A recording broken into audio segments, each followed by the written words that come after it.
the Zone with Jason Anderson on Sports Radio 810 WHB. I think there's Denny. Yeah, there's Denny's with diners. Yeah, I looked up Nathaniel Hackett, and it said he was a head coach in the NFL. I don't think he was. Well, you'd be wrong. So he was. I mean, no, he was. I don't think he qualified as a head coach. I think he was pretty bad at his job. So Denny's. Well, yeah, but you're still a radio host. Okay. Yes, but it's still bad at my job. You're in the zone on Sports Radio 810 WHB.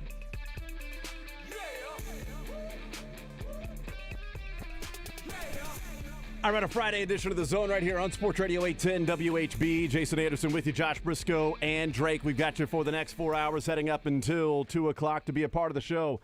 913-912-4810 to join us. 913-912-4810 to join us today.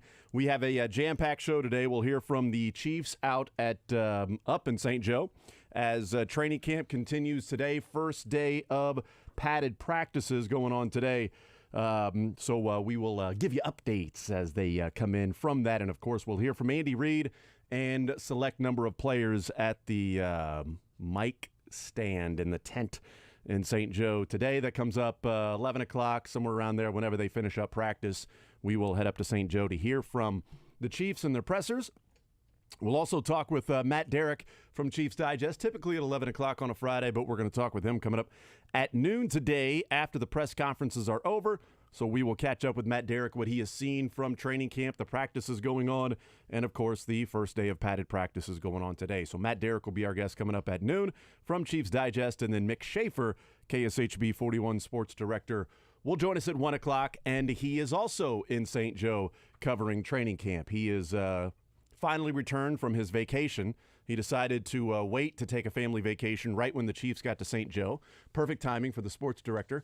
So we will talk with him as he's now back to work, is Mick Schaefer there in St. Joe. So we'll talk with him. And we got the cuts before the show is over today, as always. And each and every time we're like, we need to save more time for the cuts. But then we get into some crazy fun conversations. That's what happens. But we do have tons and tons of cuts to play that we need to get into. 913-912-4810. We'll talk a lot of NFL today. 913-912-4810. Maybe mix in a couple of deadline conversations with some Royals players, at least popping up in a couple of different trade deadline stories out there. One from Jeff Passan at ESPN, one from Mark Feinsand at MLB.com. So we can certainly talk about that. And, of course, eventually, Colorado returning to the Big 12 as Colorado has voted and approved to return to the Big 12. And their athletic director talked yesterday, Rick George, and we'll hear some clips from him as well and some others. Robert Saleh responded to Sean Payton, said they are popping. And got no haters if you're not popping. It's popping in New York right now. And it may be popping with a new running back with Dalvin Cook. So we'll keep an eye on all of those things. It looks like the Cincinnati Bengals avoided disaster yesterday in what looked like a potentially serious injury for Joe Burrow. That is now viewed as a calf strain, but it looks like a pretty significant calf strain, but not a season-ending injury or anything like that, which was, I would say, the initial fear you have when you see a star player go down like that, and a star player in the NFL. And while Jalen Ramsey went down, and that hurts the Miami Dolphins, Joe Burrow going down would end the Bengals season. And I am, happy that it looks like it's not as bad as it initially appeared, because I want the Bengals healthy. I want them healthy. I don't want any excuses this year. I want the Bengals healthy. I'm tired of, annoyed that Tyler Boyd was talking about how if he was healthy in that game, he'd have made a difference. Yeah, I mean, if everybody was healthy. If my grandmother had a pair, she'd been my grandfather, but that's not the case. So I want them healthy when it comes to playing the game late in the season, and I don't want Joe Burrow to miss the full season. The NFL's better with their stars. And the Chiefs' rivalry with the Bengals is great. Let's embrace it.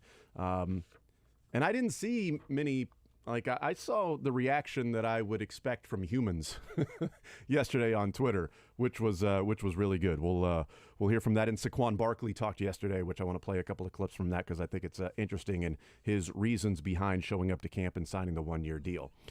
I also want to talk about Chris Jones a little bit because if we do a deeper dive into what the cap would look like, I want to talk about those things as well. 913-912-4810. Josh Brisco not here in studio with us because he is, Drake, he's not here. I know you're typically used to ignoring him, and I do that too. Drake just panicked. Like, where's he at? I wasn't even looking. He's not right there. He's not. But he will come through your radio with the voice the same that he comes through my ear, headphones into my ears to hear him as well. Josh, what are you doing? Why are you there? I am so glad to be where I am right now, Jason. Yeah, me too. This is what we call a mutually beneficial day for both of us, because you get a vacation day from me, and I get to be here at the beautiful Our Farm Distilling Co. We're up in Mound City. We've been here before, as we were just talking about. Now, when was all of that? And we figured out it was right about 29 Royals wins ago. That was a good baseball team. Could have been about a month. For us, we realized it was right before opening day.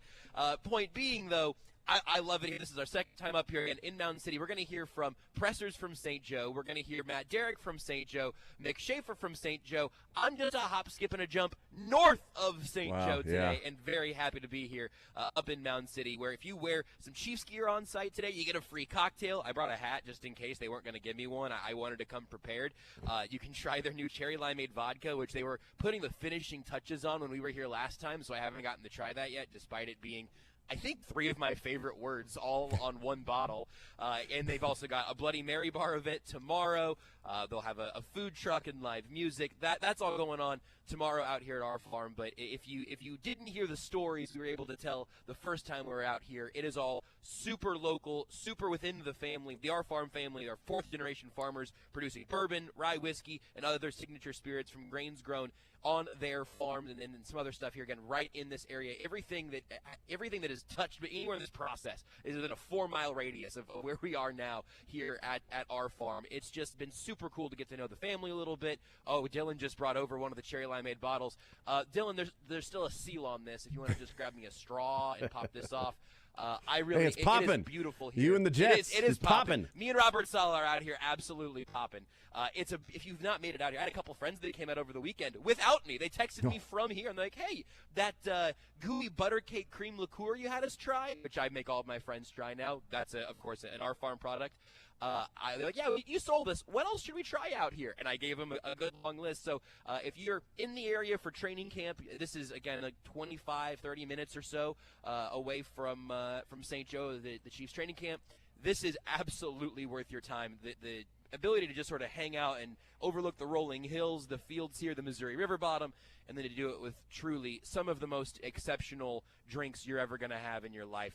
Every single thing I've tasted from Our Farm here last time we were out was absolutely fantastic, and I'm hoping that as the day goes on, you and Matt and Nick can do a lot of the heavy lifting because I've got some tasting to do. Yeah, so it'll be like a typical show. We will try to do what we do each and every day here in the zone. You're going to do most of the heavy lifting, and I will be tipsy by noon, like every day. Exactly.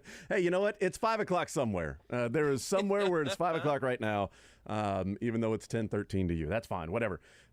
Enjoy your life. That's what I say. You know, don't listen to what anybody else has to say. If it makes you happy, it makes you happy. Go ahead and do that. So Josh Brisco is up at Our Farm Distilling Company. It's 5 o'clock in Spain right now. I just looked it up. Is it really? It really is. You were there at one point. I'm on Spain time. I was there not that long ago and never left. Right. Yeah. And Nick Saban was over there too. He's like, yeah, there are things to do over here. But I'm not recruiting, so I am not happy. Why am I spending time in a different country? There's no American football talent over here. Like 3 years running, he's been people have been trying to talk him into going. Like his friends paid for the trip for him, he and his wife to go because he can't afford it. His friends paid for the trip for them to go, and it's been like 3 years running where they're like, "Hey, let's go this summer." He's like, "I got some recruiting to do." Okay, let's go next summer. I got to be recruiting. Let's go this.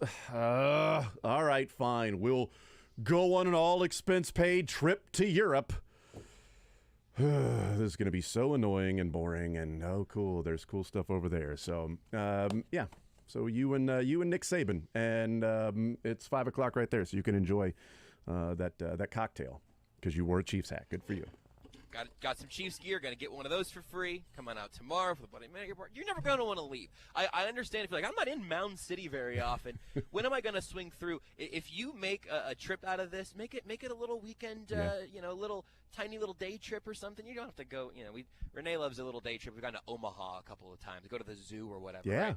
That's a long ways, but it's a nice little jaunt. This is a much more pleasant drive, and certainly if you take a day to go check out training camp, my goodness, keep continuing that trek up here because you're really gonna appreciate this spot, man. It is so cool in here.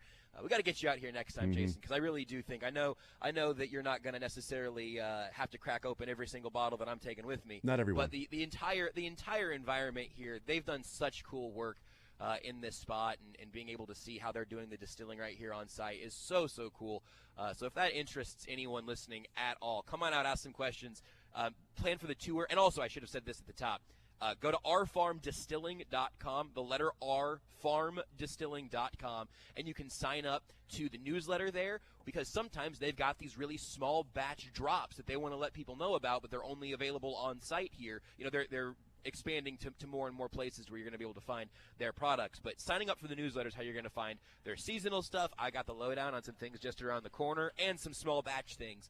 So rfarmdistilling.com. If you're not going to drive out here right now this second, which I still think you should do because we're all here, but certainly sign up for the newsletter. Check them out online and across social media, rfarmdistilling, because you're going to get the inside scoop that way, and you're going to be really glad you did as soon as you get to taste the fruits of your labor and really their labor. That's right. So that's where Josh Brisco is today. I'm here in studio. Matt Derrick is in St. Joe. Mick Schaefer is in St. Joe. So we've got you covered all over the place. We'll be heading up to St. Joe. Josh Brisco will be heading down to St. Joe when he listens in, coming up at 11 o'clock with Andy Reid and whoever else is going to be talking today. Text comes in, says it's 5 o'clock in Spain. Listening online. Whoa, from Spain? From Spain right now. Love that. Fantastic. How about that, man? He even dropped a pin as to where he's at. International, huh? You want to get a little more specific? I mean, I don't dox them, but, is a little...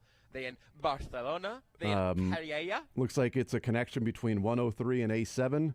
There's a Tienda Pesca. There's a Cristallarius Cruces S.A. There's a Libreria. I don't know. He dropped a pin on a map as to where he's at. There's a McDonald's. This idea also, just like as you go throughout the day, everybody, if you're listening in some sort of cool, far-reaching location, if you want to prove that the zone is in fact international, text the text line, drop a pin. I think that's a fun game. I kind of like that. Algeciras. You're guessing what? Algeciras is the name of the city. There's a Patio del Corral right there. It looks lovely. Okay. Man. Looks lovely. Boy, yeah, this does. Oh, right on the coast. Oh, yeah, man, it's right over by the Strait of Gibraltar. Hey, man, I I really appreciate you listening to us at 5 o'clock in Spain. But I mean, I guess you could be looking at a body of water and listening to us. That's right. That's fair. Yeah. I would gladly trade you right now. In I Spain. wouldn't, but that's because I'm here. That's right. Jason's in the studio. That's right. Neither would Nick Saban. He would not trade you from where he's at right now to be in Spain. He did that. He had to go and take one for the team to be around his wife and friends on a foreign trip. So he's currently in a high schooler's living room, and he would not trade Spain. That's right. He's like, oh, this is where I'm at. Texas. He's coming back from Morocco. So there you go. All right. 913-912-4810. Let's get into the conversation here. When Joe Burrow went down yesterday, I thought it was a season ender because so many times when you see a player do that, they step and they sort of immediately start hobbling and sort of look behind them. And then they can't put weight on that after a couple of steps, and they go down, and he didn't put weight on it again. He was in the cart. He hobbled over to the cart. You thought, that looks like an Achilles. Yep. He already had the sleeve on his calf, so my quick anatomy says that the calf is also connected to the Achilles and all of that stuff. So it was worrisome. It was concerning, and I was hoping for the best. But I really thought, I was like, you know what, this is This is Joe Burrow, and this is one of those disaster training camp things where we just talked about it when Jalen Ramsey's name popped up. And earlier in the day, it was Garrett Wilson that had an ankle injury, and he left camp. Right now up in St. Joe, Jody Fortson hit the ground hard, got up, looked at his arm. He's now headed back up the hill there in St. Joe. So, look, Drew Tranquil also carted off. I don't know if you saw that. Not necessarily traumatic knee sort of stuff, but the cart was used. Yeah. We gave the details on how that works yesterday. We did. A cart, which seat they're in, et cetera, with all of those things. So, yeah, you don't want to hear news with your team right now. And that's disastrous when it's a star like that, a star of stars. I mean, Patrick Mahomes is the face of the NFL. Joe Burrow is, a tier below. Right? I mean, because the rivalry with the Chiefs and the Bengals is the best in American sports going on right now. And he is the face of the Bengals franchise. Patrick Mahomes is the face of the NFL. It is the Chiefs that are the leaders of the AFC and winning 2 of the last 4 Super Bowls and going to 3 of 4. It is the Bengals continuing to try to catch them. Caught them a couple of years ago, but not last year, feeling like they're, peers on the same level with the Chiefs, and you can make a strong case that they are with the way that they've played. And had they figured out a way to stop the Rams on 4th down in the 4th quarter in the Super Bowl, we could be talking about the last couple of years of the Bengals and Chiefs exchanging Super Bowls and exchanging, 3-point wins and, game-winning field goals the last 2 years in the AFC Championship game. Like, those could be the conversations. It's not the case. Chiefs found a way to beat the Eagles. Rams found a way to come back and beat the Bengals in the Super Bowl. But you've got the face of the Bengals. You got the face of the NFL in Patrick Mahomes and that rivalry. The rivalry is great. I don't like the Bengals. I wanted to beat them every time, but I'm tired of excuses that are there when the Chiefs win games, and especially, the Eagles, the conversations coming out of, Philadelphia with what took place in the Super Bowl. So good news in that it is a calf strain, because by now they would have already said that it was an Achilles injury. And there was also closer video of him moving his foot and them sort of looking at his foot, and that's sort of a mechanism that he wouldn't be able to do if it was an Achilles injury. So he was doing some things to where it showed that it was not that it could have just been, or is probably just a severe calf strain. I do not play quarterback in the NFL. I'm going to let everybody know that right now. In case people were wondering, that is not the case. But I talked about how old I'm getting, that back in, I don't know, April or May, I can't remember when it was, but, I was playing with my daughter. She said, "I'll race you up the stairs." I said, "Yeah." And I planted to move, and my leg just gave out, and I felt this rip in my calf, and I could not put any pressure on my foot. I knew it wasn't an Achilles, right? I knew that, but it was the second the balls of my feet touched the ground or pressure, it was like somebody was stabbing the back of my leg. And so knowing that it is just a calf and seeing his reaction, and I'm like, you know what? I had never had a calf strain in my life ever until that. And it was awful. It sucked. And then I would think it's getting better. I'd forget about it, and I'd press off to go do something, and I would just feel it pull again. And then I was back to, ice and heat and leg elevated and not walking very well. It took like a month and a half before I was back to, and I don't play football, and I also don't have the trainers around me that are looking at everything and MRIs. Okay, so that's the case. I can empathize now because I've been through that, and I know that there was no pressure I could put on my foot for at least 24 hours. It was ridiculous, and I never thought that a calf strain would feel like that.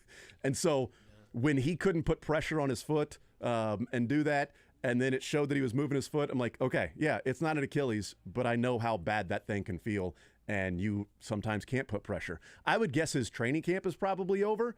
Because if they're really talking about getting back to full strength, you don't want him practicing if there's a chance he could, re-injure that or pull it again. But I don't think the first week of the season is in danger for Joe Burrow or anything like that. So that's good news. They escaped what could have been really bad, because most of the reaction, Josh, was like, certainly mine was, oh my God, is that an Achilles? That's awful. And that's the last thing you want to see right now in the NFL. Yeah, the way that I was seeing it, like in real time, was first the tweet, Joe Burrow down, carted off, whatever, and then the footage of him rolling out just into space, and then it is the Achilles hop. Like, we have seen it so many times. It's just it's not always the Achilles hop, but that's what I saw, because I have some pretty clear memories also of Eric Berry and Derek Johnson. Like Chris watching Conley. those moments. Achilles moments like that are so devastating, and also for me, for whatever reason, like one of the most disconcerting injuries, just because they talk about what it's like for your Achilles tendon to just sort of snap, and it just every time it makes me a little queasy, so I'm not going to talk about it anymore. But I thought, oh yeah, that looks like an Achilles, and unless there is some sort of miraculous diagnosis that I'm not expecting, that's probably it. Maybe until late in the season for Joe Burrow. Like, that's where my head was at. I was trying to think, like, okay, like, are they going to try to get him back for the playoffs? And even now, even in what feels like borderline best case scenario from where we were when that video came out, this was going to be Joe Burrow's first full off season, because 2020 was COVID, and then last year was the appendectomy, right? I can't remember what the whole step of everything was, but I saw that tweeted out yesterday with each year listed out. And so when you're a team that, has been to one Super Bowl and has been a contender for the years that Burrow has been healthy, this is an important time for your offense. They don't have as many new pieces, but I mean, think about how dejected we've been about Kadarius Toney not having training camp to get fully acclimated into the offense with a full offseason to work on it and a full offseason with Patrick Mahomes. I mean, that just makes me genuinely sad. Imagine now being Joe Burrow, whatever the next steps for the offense are going to be. I mean, you're not going to have your superstar quarterback out there to actually be implementing it. You can keep working, and I'm sure his mental reps will be taking plenty. But that really is a big blow, and that is, again, such a better thing to be able to say about Joe Burrow's season coming up than at whatever it was about 3 o'clock yesterday when I really would have bet his season was over. Me too. And, let's play this clip from Joe Burrow. And it's interesting now, and it's certainly timely of what you just said about the off seasons and training camps and things like that. This was on Wednesday. This press conference for Joe Burrow on Wednesday, and it's about his contract. But it's interesting what he talks about, exactly what you were talking about there. The question posed to Joe Burrow is, why did you show up to camp without the new contract? I've wasted enough days last 2 years with, injuries and appendicitis and COVID the year before that. I don't want to get out of camp wishing that I had, 7 more days that I could have got better. And so that's the reason I'm here. I'm focused on getting a deal done that's good for us, good for me, good for the team, good for everybody. It's interesting. I don't want to miss camp because of what's happened the last couple of years of being injured or COVID and missing all that time. He shows up to camp, and now it looks like he's probably going to miss camp. Yep. He's not going to have 7 days he wishes he could have gotten better. He's going to have 25 days now. Yeah. Well, he probably wishes he would have held out for a week. maybe, I know I saw the reaction yesterday of like, all right, Chris Jones can wait and hold out and whatever, take his time, and Patrick Mahomes can be, does he need to practice? I don't think so. Maybe just put Patrick Mahomes in bubble wrap and just have him living at Arrowhead for that Thursday night game against Detroit, and then unwrap him, the bubble boy, and let him go out there and play quarterback. But obviously that's not how it works. It's football. And things are going to happen. You just hold your breath, you cross your fingers, and you hope the first couple of weeks of training camp aren't as bad with a MASH unit, because that's typically where some of these things happen. You're going harder than you've gone in real time in practice, than you've gone in training and working out. You're hitting guys. You're doing all of those things. You're pushing off harder. Your muscles are probably more tired. It's the whole football shape as opposed to regular shape. All of that stuff going on. So we'll take a timeout. We'll come back. We'll head up to St. Joe coming up 11 o'clock, a little after that, whenever it is that the Chiefs practice is over. Also a little update from practice. DiCaprio Boodle and Travis Kelce just got into a fight there in St. Joe. DiCaprio Boodle maybe, biting off more than he could probably chew. But also, you know what? Trying to make the squad. And so he's not afraid of anybody, apparently. Not afraid of Travis Kelce. Apparently, DiCaprio Boodle went a little bit longer after the whistle, and Kelce didn't take too kind to it. So a skirmish took place there between the two. We'll take a timeout. We'll come back. More Zone next. Take the show with you by listening live on 810WHB.com, in the 810 mobile app, or by subscribing.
Look at Hollywood Casino, Bud Light, Greengrass Cattle Company, and Premier Volvo Cars of Overland Park. We will head up to St. Joe whenever Chiefs practice is over. We will hear from Andy Reid and select players there in the tent when that thing gets over. And then we'll talk with Matt Derrick coming up at noon. Mick Schaefer at 1 o'clock. Text comes in, 913-912-4810.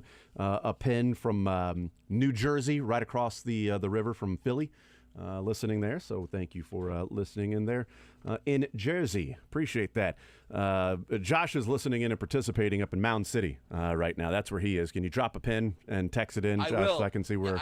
I will send it to the text line. I'm going to put out a couple of pictures here in a second, yes, too. I'll tweet them out.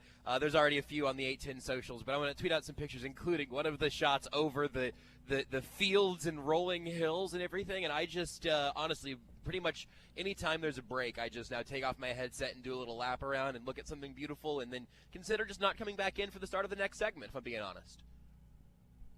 I think we could all be okay with that. Yeah, I think that's something so we can far live with. you've got me for 2 segments in a row. I think I've pretty much worked as hard as I need to anyway. It's a Friday. I'm glad. It's a freaking Friday. Shocked you're even here. Well, I mean, here we're at a distillery, man. I mean, yeah. this is a pretty good day of work for me. Yes. 913-912-4810 is the text line. I want to hear from Saquon Barkley real quick because the running back conversation has been taking place, and he talked yesterday. And a couple of clips here because I think it's sort of interesting as to what the strategy may be for running backs moving forward. Let's hear from Saquon Barkley, whether or not he was thinking about missing the entire season or missing some of the season. The question from the reporter there in New York is included, and then Saquon Barkley's answer. Were you seriously considering sitting out camp and maybe even part of the regular season? Yeah, I was. That's a play that I have. But I'll be completely honest. If I sat out this year and say if the New York Football Giants and I sat out and we didn't have a good record, you think that's going to make another team in free agency or the Giants want to have me come back the next year after I sat out a whole year and be like, oh, we want to give you $15 million a year now? Like, I don't think that's how it's going to work. And after, having conversations and really breaking it down, when you sit there and you break it down like that, you're like, only way that I'm going to make a change or do something that's going to, benefit for myself and my family is doing what I do best. And that's showing up, playing the game I love. So there's Saquon Barkley as to whether or not he was going to sit out. He said, yeah, it was a play that he had, but decided to show up, do what he loves. And then he was also asked then, okay, so, you talked about those things if that was a play. But then, what are some of the reasons behind why you ultimately did sign that one-year deal and show to camp? I had an epiphany. No, the reality of it is one, I kind of just followed my heart. Obviously, I heard what everyone was saying and in the news or social media, but I kind of just followed my heart. You got to look at it as a business point. From a business view, I felt like what's the best thing that I can do.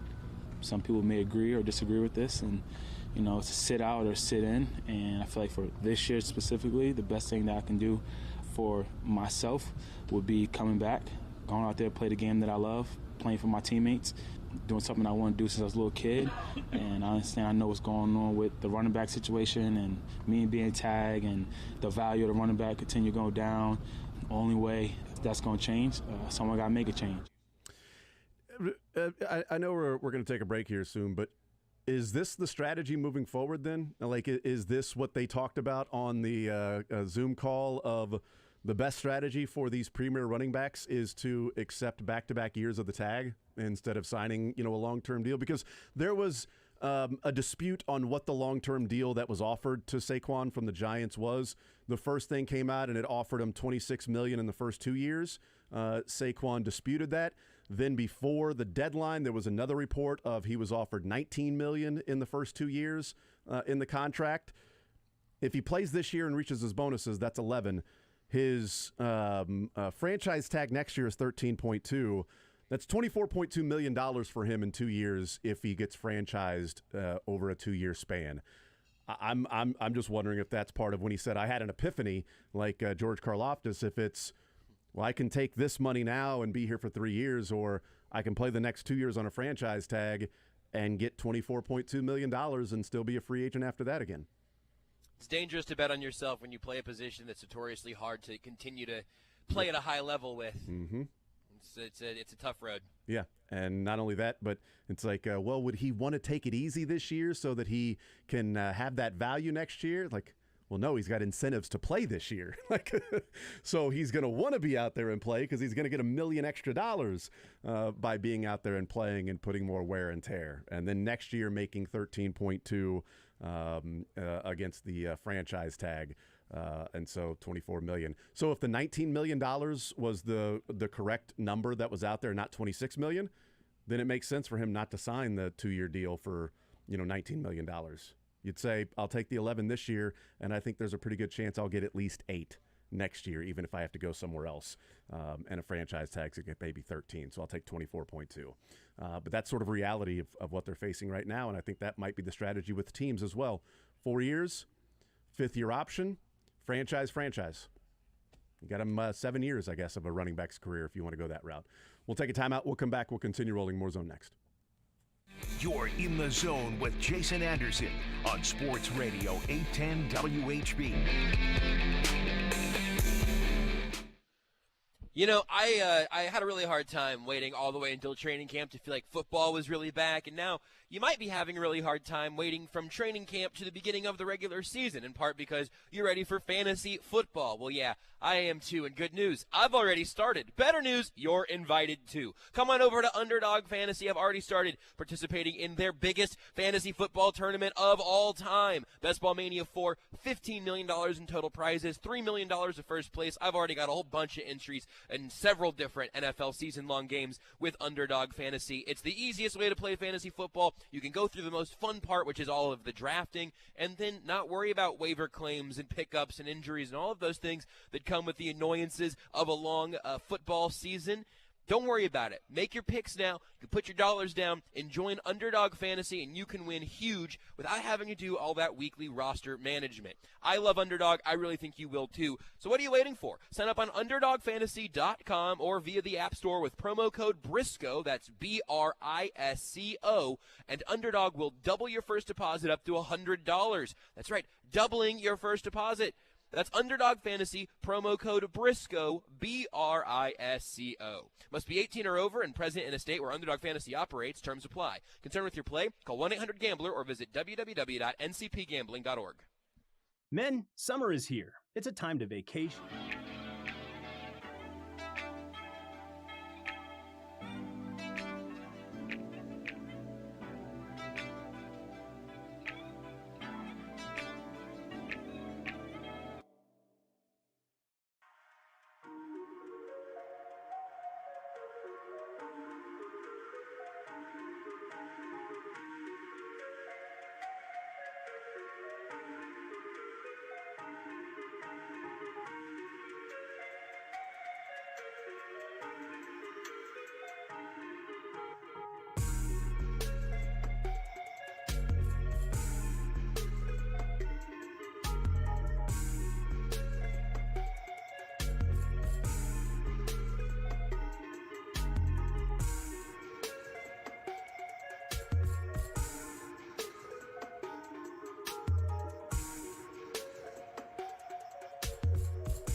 All right, we'll continue right here on Sports Radio 810 WHB. Jason Anderson with you, Josh Brisco, and Drake.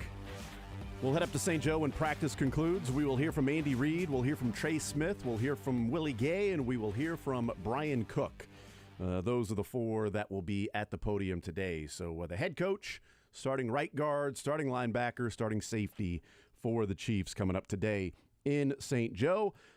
And they have the first padded practices going on today. So we'll keep you update on things that are going on there and hear from them. 913-912-4810 is a text line. We'll hear from Matt Derrick coming up in the noon hour. And then Mick Schaefer in the 1 o'clock hour cuts before the show is over. Josh, where are you at again? I am at Our Farm Distilling Co. up here in Mound City, and I've been putting out some of the sights and sounds. You can begin to see it come together on social media, or you can visit them online at ourfarmdistilling.com. You can swing through. If you're wearing some Chiefs gear, you get a free cocktail. Got the Bloody Mary bar event tomorrow. It's really one of the absolute coolest places I think we've ever had the privilege of doing a show from. In here is incredible. It'll be a great place to spend a little bit of your weekend, and truly some of the best spirits I've ever had. And I haven't even cracked open the cherry limeade vodka yet, which is all I want to do ever, especially right now.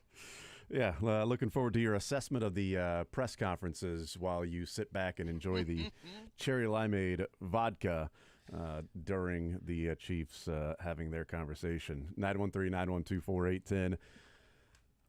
There's a lot more in depth I want to get into with Matt Derrick about Chris Jones and the number and things like that, and the report of what he's asking for in $30 million per year. And, you know, you can sort of move around the annual average value to see how it impacts and affects the team, et cetera, et cetera.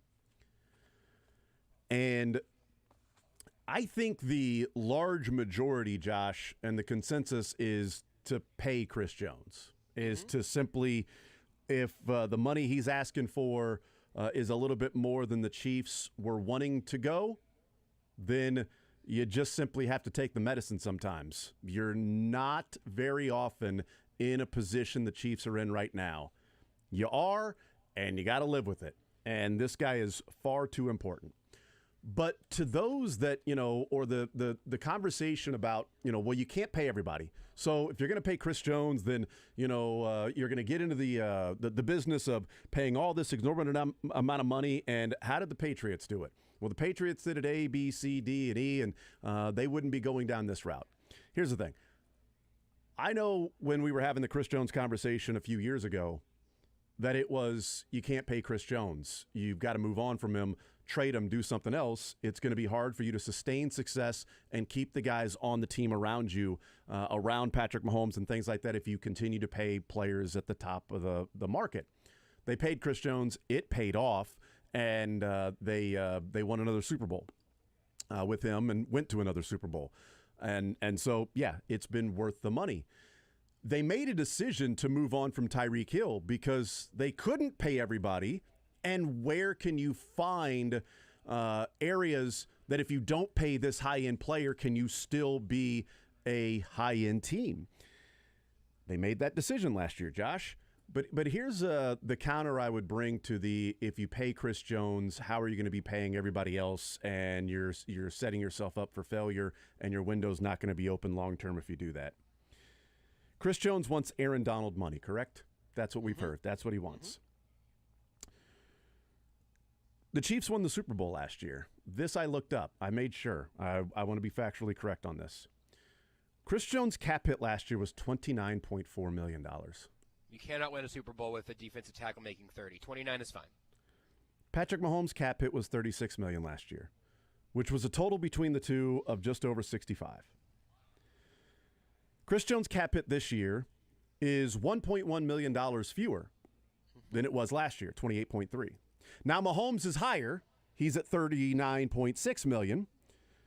So that comes to roughly $2.7 million more in salary cap this year for Mahomes and Jones than they paid last year. If you want to add in Travis Kelce, whose number went up a pretty decent amount, they are now $9 million more against the cap this year for Patrick Mahomes, Chris Jones, and Travis Kelce. But if you want to also, as we look at overall roster construction and say, well, yeah, but they were paying Orlando Brown 16 and change, and they're only paying Jawan Taylor 5 and change. So if you say Patrick Mahomes, Travis Kelce, Chris Jones, and the highest paid tackle, Orlando Brown / Jawan Taylor, they're actually $1.74 million in the positive with those four this year in the salary cap. One more point here, Josh, and I'll let you take it away. Jones cap hit last year, $29.4 million. Jones cap hit this year, $28.3. You can't pay him Aaron Donald money and keep rolling. Aaron Donald's cap hit last year was 27. His cap hit this year is 26. They have paid against the cap the last 2 years $4.4 million more than the Rams have paid against the cap for Aaron Donald. They're already paying him Aaron Donald money, and they just won a Super Bowl. They're paying him more. They gave him $4.4 million more against the cap the last 2 years for Chris Jones than the Rams did Aaron Donald. So how could we possibly sit here and go, you can't survive with Chris Jones making Aaron Donald money? I'm pretty sure they did, and they won a Super Bowl with Chris Jones making more than Aaron Donald did last year. $2.4 million more against the cap Chris Jones cost the Chiefs than Aaron Donald cost the Rams. I think that there are a few tropes that are generally like a good rule of thumb that some people have maybe internalized a little too much. One being, you can't pay this guy this money. It's very hard to win when you're paying a lot of money to one or two particular guys. It makes your margin for error elsewhere a lot smaller. Well, the Chiefs have, last I checked, 400 rookies who have been rotating through their defense that really help that margin for error. And also, what are the two Chiefs defensive contracts from just an era gone by that stick in people's minds? I hear and still sometimes think about Eric Berry and Justin Houston and the contracts they ended up on that became albatrosses for this team. It's not that you can't pay players big money in the NFL. You just can't pay the wrong players big money. And to call Justin Houston and Eric Berry the wrong players is a gross oversimplification. It was injuries. They were hurt. Those were the right guys to give the money to until injuries happened, which is, a part of this violent sport. But you can pay elite players elite money if they play elite quality football. That was the Frank Clark problem. Mm-hmm. Frank Clark was a great piece to have on this team. The only issue with him was availability and what it cost to have him around. And so I think people kind of carry that baggage a little too heavy right now, much like, the no quarterback having won a Super Bowl with more than, 13% of the salary cap being paid to that quarterback. That's a great rule of thumb to keep in mind. Unless you're paying Patrick Mahomes, in which case you have to assume that the rules do not apply the same way they do for Joe Flacco or whatever other teams are paying and overpaying their good, not great quarterbacks. So there are lots of good little tidbits, little good rules of thumb that I think the NFL needed for years to get better at, and NFL fans needed to understand a little bit better. And we've crossed a lot of those bridges very successfully.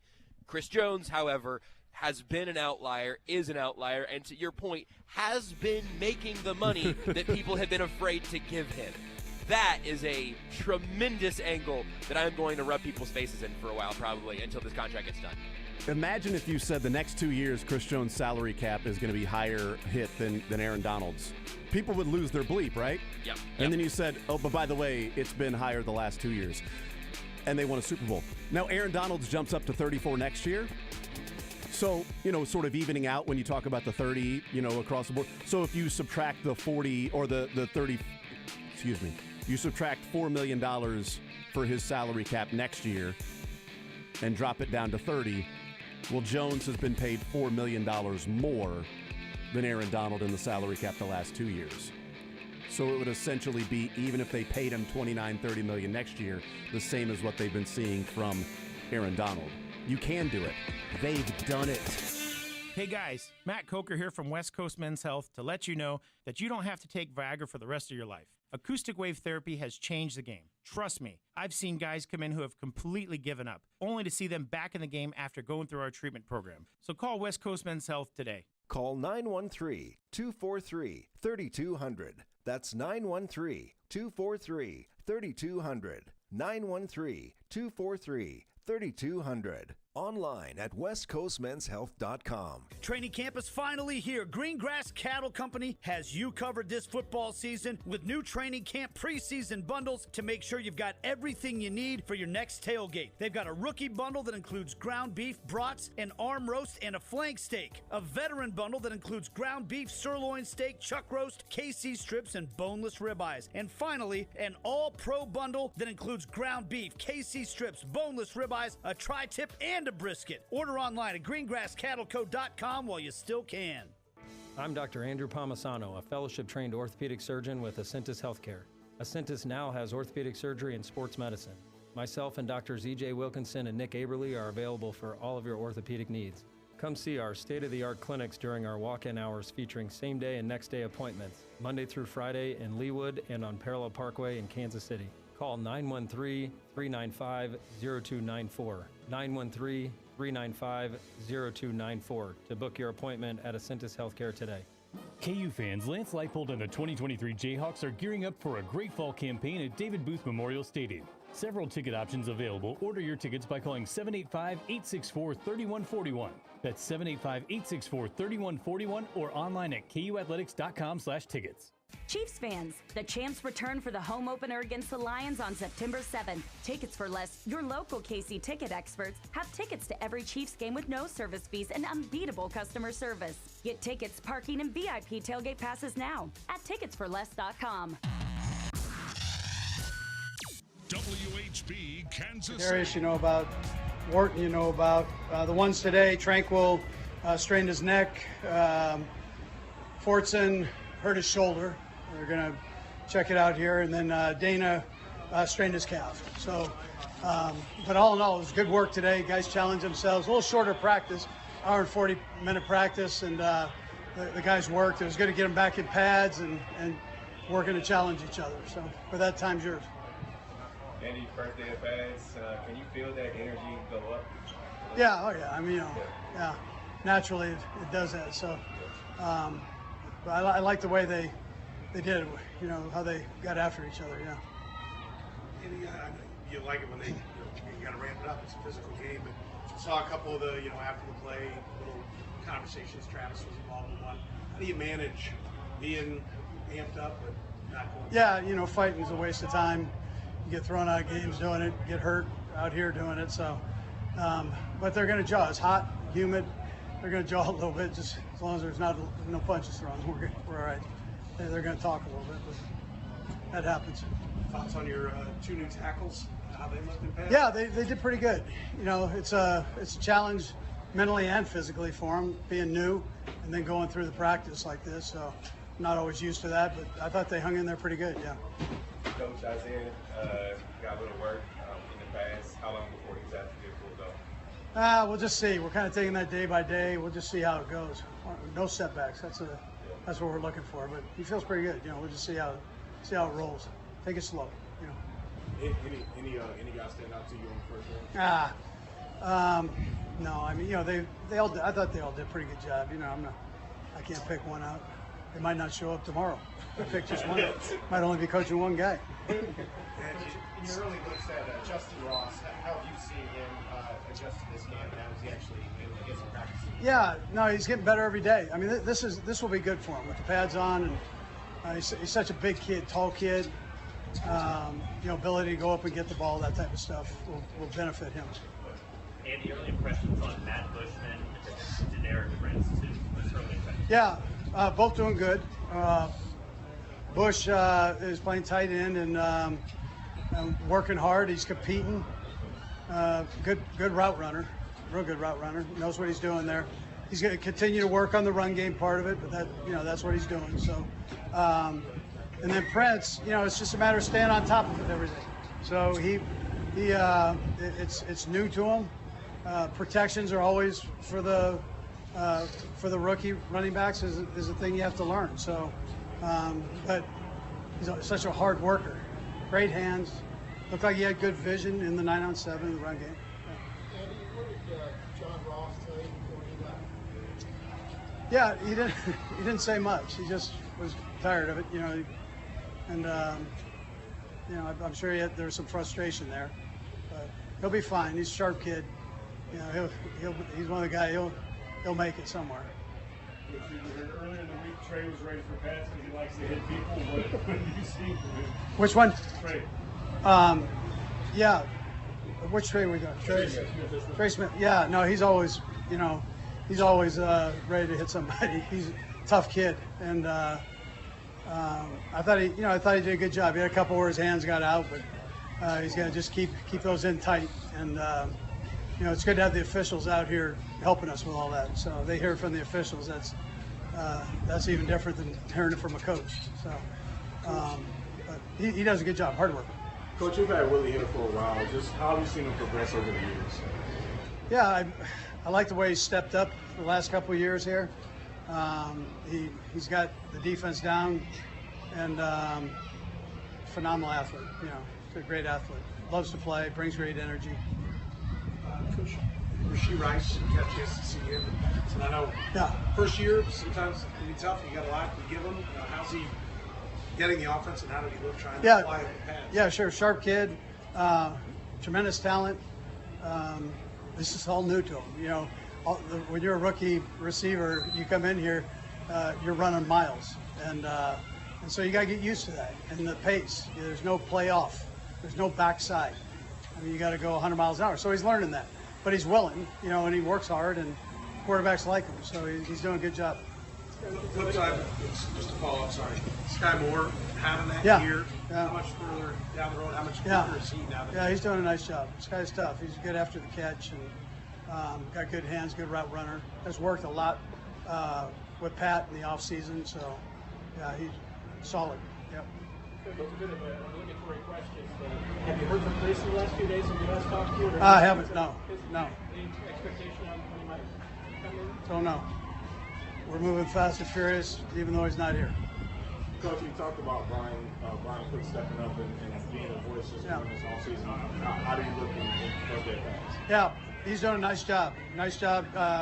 Both he and Reed, both their games have picked up. And we saw that later part of the season with both of them. And, you know, we saw it during the OTAs, and I'm sure that'll continue here. So they're he's doing a nice job, yeah. Couple more. Mine's kind of off the beaten path. You're kind of one of the father figures of football, right? Like saying you're old, coach. Yeah, basically old. You have that, but you've also coached in college.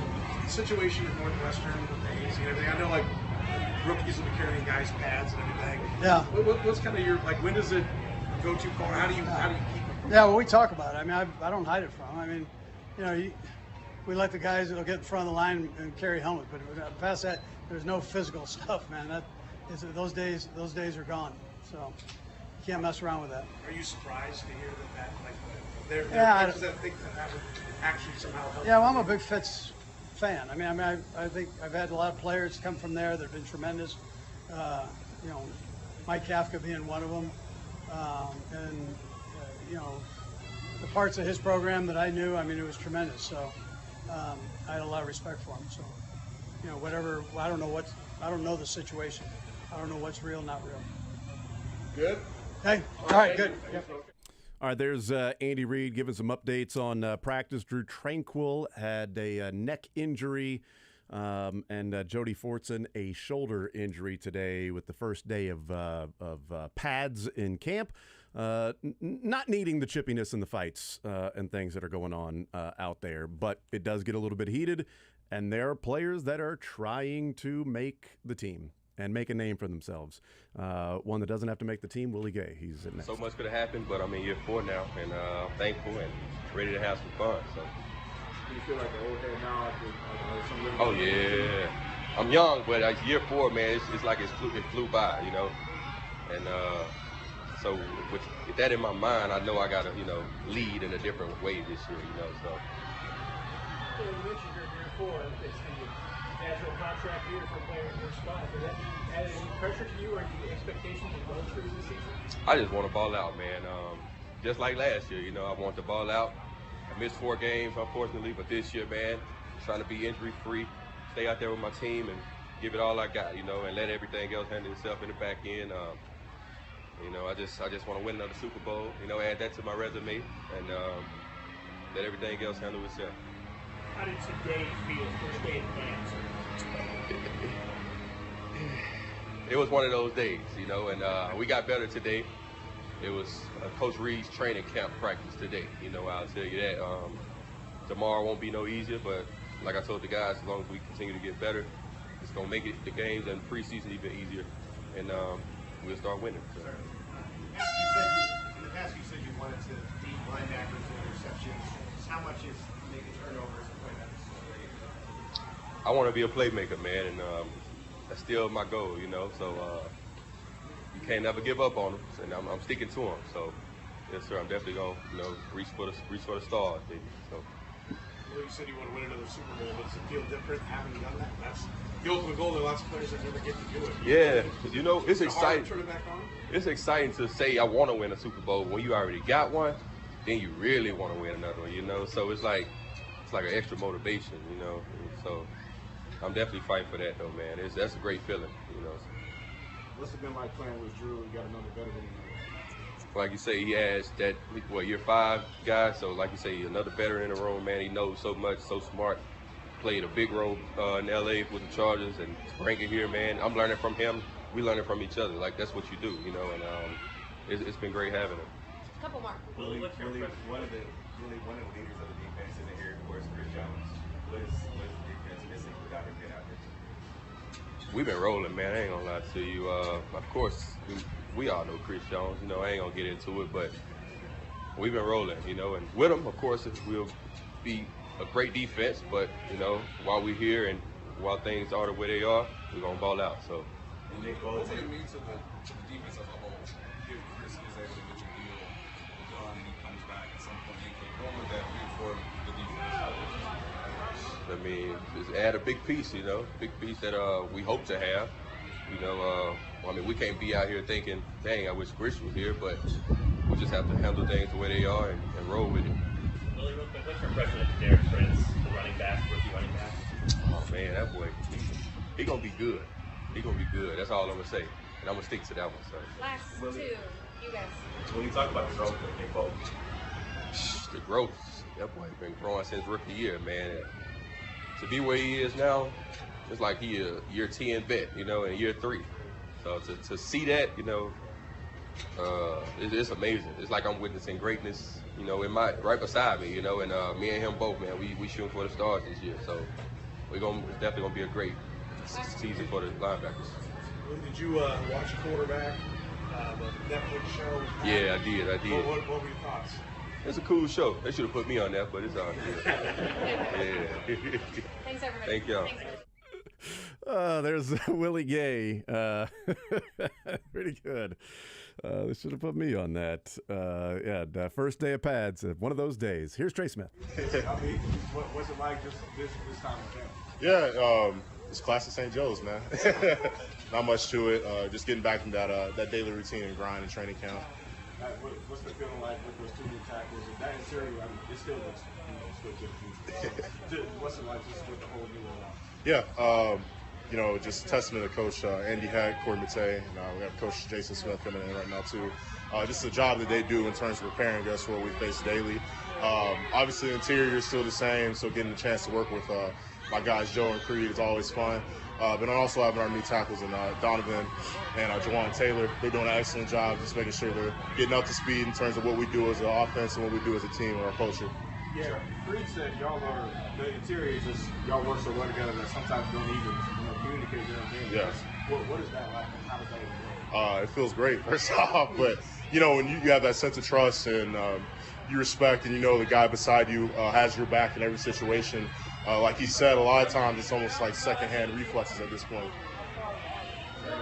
Creed talked earlier this week and said that you look forward to the first day of pads. Yeah.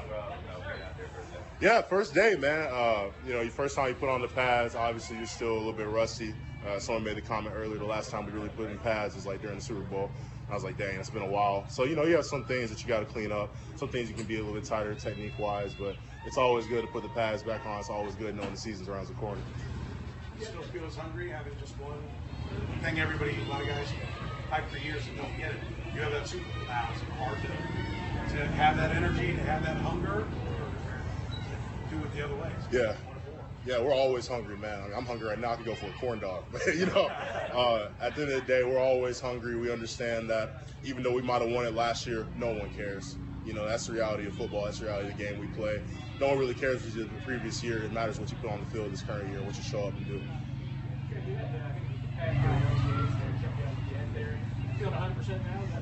Oh yeah, feeling good. We have a great medical staff headed by Rick Burkholder. They did a marvelous job. Make sure I'm ready to go this summer, and really just making sure I'm just ready to go in general. So they've done a great job. I'm ready to keep playing. Do you think it's like kind of inside the helmet when you guys are doing the offensive, defensive line one-on-ones? Like, what kind of mentality do you have to have for that kind of drill? Yeah, one-on-ones is it's a love-hate relationship. You know, you love it when you do good. You hate it when you just get beat off the line. For me, I just try to calm down the situation and just really lock into the coaching points, the techniques, knowing what I need to correct, and just being able to capture that moment, that finite moment, and be effective at what you're doing. Because, I mean, at the end of the day, a lot of times, you know, a guy goes that far inside, he's going to run into your buddy or you might overrush, but it's you, mano-a-mano, all the technical details, everything, every little piece matters. So being able to lock in those little seconds and get your job done, it's a great feeling when you can do it right. It sucks when you lose. Trey, how far have you and Juwan come so far, as you guys have been working together communication-wise? Yeah, JT's awesome, man. Really cool dude, easy to go along with. Been really effective playing with him. Already building some chemistry with him, which is some of the little things that we do. But he's been great. I'm really excited to play next to him. Really looking forward to it this season. Talk about the one-on-ones going to the details. Is that the best measurement in training camp, or the best drill to kind of figure out where you are? Or is there another area of camp or practice or drill or technique that really is more important to you? Yeah, I think one-on-one, it's a great measuring stick in terms of what you're doing, how effective your technique is. To me, I think there are other drills. I mean, you know, the defense obviously has an advantage. I mean, they don't know the snap count, but they know all you got to do is rush the passer. You know, when you have more of a team drill, I feel like you have long drive drill where they don't know what's coming. They have to play it honest. You know, I feel that's a better time. And you're sustaining your block after like multiple, 10-plus plays. So to me, I feel that's a better gauge in terms of how you're doing. How consistent can you be when you're tired? How locked in can you be when you're tired? Trey, just for you, I mean, you are regarded as one of the top guards in the game. And it's kind of hard to measure when you're O-lineman, not the stats out there. Just how do you measure how you play? Just what do you expect just further with this? Yeah, measuring my gameplay and who I am as a player ultimately depends on how well I do day in and day out. You know, the feedback I get from my coaches, obviously a good job, or hey, you got to do this better. But ultimately, I think the best way for me to measure it this year is just consistency. How consistent can I do? How effective can I be at getting my job done on a consistent basis? So that's what I'm looking for on myself, way more consistency this year. Okay, thanks, Trey. All right, thank y'all. Yep. All right, there's Trey Smith, as Travis Kelce called him, the enforcer in a podcast. Trey Smith and getting ready for this upcoming season, playing next to Juwan Taylor at right tackle, developing that chemistry, and he's always hungry. Look at him. I'm always hungry for a Super Bowl, whatever it was. Won it last year. No one cares. It's time to go and try to win another one this year. So we'll see if they are able to do that. Brian Cook will be up at the podium next whenever he gets there. So hearing from Willie Gay, hearing from Trey Smith, and we'll hear from Brian Cook, who Justin Reed and other players have been pretty positive about. Here's Brian Cook. What's it like feeling taking that step up? Y'all hear me? Yeah. Wait, hold on. Yeah, nothing. Yeah, nah, hold on. Give me a napkin. Oh, you good, bud? Yeah, no, we good. What's the question again? My bad, bro. No, just the coach just talked about you just stepping up in this defense and Jay Reed taking that big step further. Just what's it been like? How's it feeling here the first day? Oh, it's been good. First day of pass was nice. Get the pass clocking a little bit. You can tell some guys was definitely excited. So just being smart though, as you know, because of the years in camp, the whole object is to get to the game. So be smart with that aspect, but just being in control, having controlled aggression.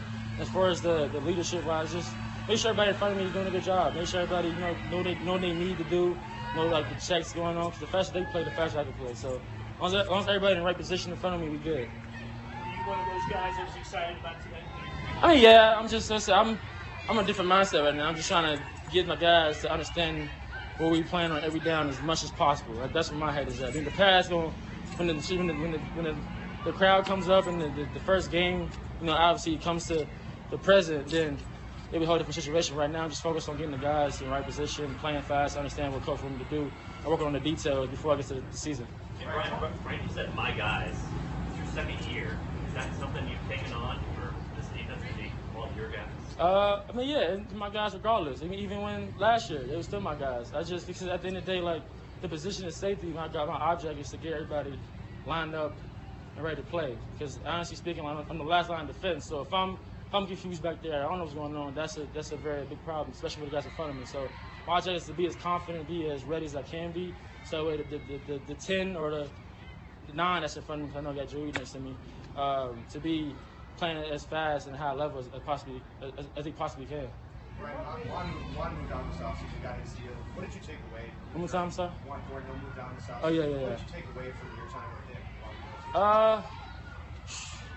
It's a long list, man.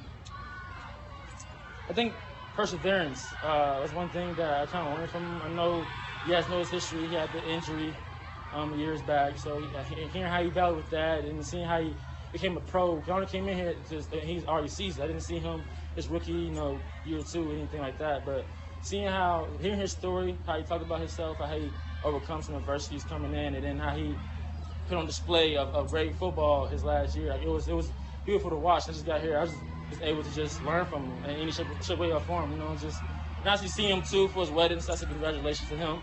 But yeah, just learning from him day by day. He's an older guy, so I'm just trying to, no matter what, I still be the student. You know what I mean? You talk about being a student. What have you learned from Jay? He had years on him. Yeah, he had years on him. Ready to start. He's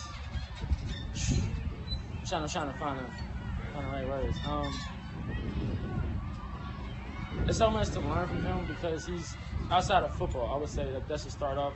Just life, coming in as a rookie, you don't really know anything. So learning from him, he actually got the stage, which is beautiful. But like, just off the field, learning about like how to manage through life, how to manage through, becoming of this situation. This wasn't always a thing for me.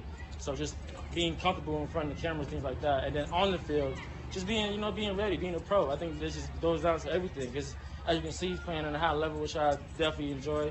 But just learn from him because he's a vet. So wherever he knows, I like to try to pick his brain about certain things. But it's about everything. I can't just pinpoint one thing. It's more about just from the way the day I wake up, from off the field, and the day I come back in here on the field. It's constantly learning from him, trying to figure out and pick his brain about things. You spent some time with RC Brian Clark. Oh, yeah. The DB Precision Camp with Jay Reed as well. Talk about that. That was a dope experience for me. I was a little bit, he don't know this, but I told him I was to RC. I've been following his videos for like 3 years, because I didn't have like trainers and stuff growing up, so I was just trying to learn from what I could. But he was one of those guys that helped me pick up and listen to the defense he played on as far as the Steelers. Like, he had great knowledge. So just being able to get out there with him was a blessing for me. So I just try to take whatever he was, whatever the schedule was, just go in there day by day and work hard. Every day wasn't my best, but just work hard and learn from him. We have Nate and then Blair.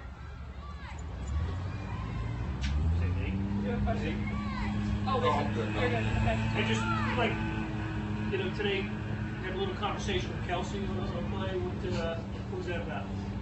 Not just competitive. He's a high level competitor. So it's just just talking to him. But obviously you see they was riled up a bit. You get the pass on, some people chatting a little bit. I was just trying to get through practice, get the reps, get the reps as much as possible, and just compete though. And I think when it comes to the point where like we're wasting time chatting too much and not getting the reps, that's the problem. Okay, guys, come on, but he's one of those, he's back. He's going to be a potential Hall of Famer. So it was kind of nice for me to really get in the scuffle a little bit. They're like, all right, cool, I see you, Kelsey. Getting a little fire on you. So that stuff also does like encourage us to be more passionate about it, because it is a blessing to be out there. So it's just, it depends how you look at it. But for me, I'm just trying to get the practice, do my job, get the reps as much as possible, just continue to learn. Last two. Hey, Brian, as a starter now compared to this time last year as a rookie, how do you feel different? How is this camp different? How does it count differently? I would say it's a little bit slowed down a little bit, but with me having a bigger role, I'm trying to, like I said, I'm just focused on learn as much as I can of the guys that's around me. So when the time comes, when the bullets start flying, I can help wherever they need help with, from the the rookie to the vet. Like, you know, people have brain force out there, so it can get a lot of messy. So just trying to make sure that I'm on my P's and Q's and make sure everybody's in the right position. You guys have so many rookie DBs from a year ago that are still on the team. Just how do you feel like you guys have kind of grown as a group together going into your second year? I mean, we're growing pretty well, I would say that, but you know, it's thanks to the culture we came in. You know, it was no choice. Like I said before, I know last year I told you guys that for us trying to learn a playbook, we would go in to like the little hotel we staying in the summer and go to playbook. So that was the first initial. And since then we just continue to grow. So like as time, you're gonna keep building, just like fine wine. Thank you, guys. Okay, thank you. Just like fine wine, you're going to get better and better over time. It ages. And certainly some players have aged and looked like fine wine. Hopefully that is Brian Cook as he gets a little bit older, a little more seasoned. He will be that. We'll take a timeout. We'll come back and we will continue rolling, talk about what we heard from Andy Reid, Willie Gay, Trey Smith, and also Brian Cook. We'll hear, and Josh Brisco will rejoin the show, and we'll do that as we continue rolling along our training camp coverage presented by Barstool Sportsbook at Hollywood Casino, Bud Light, Greengrass Cattle Company, and Premier Volvo Cars of Overland Park. Quick timeout, come back. We'll continue rolling, talking some Chiefs football next. Want to see more of The Zone? Watch the show live on the Sports Radio.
All right, we continue right here on Sports Radio 810 WHB. Jason Anderson with you, Josh Brisco, and Drake. We'll talk with Matt Derrick from St. Joe coming up at noon. Mick Schaefer, KSHB 41 Sports Director from St. Joe as well. Coming up at 1 o'clock, we head north to talk with them.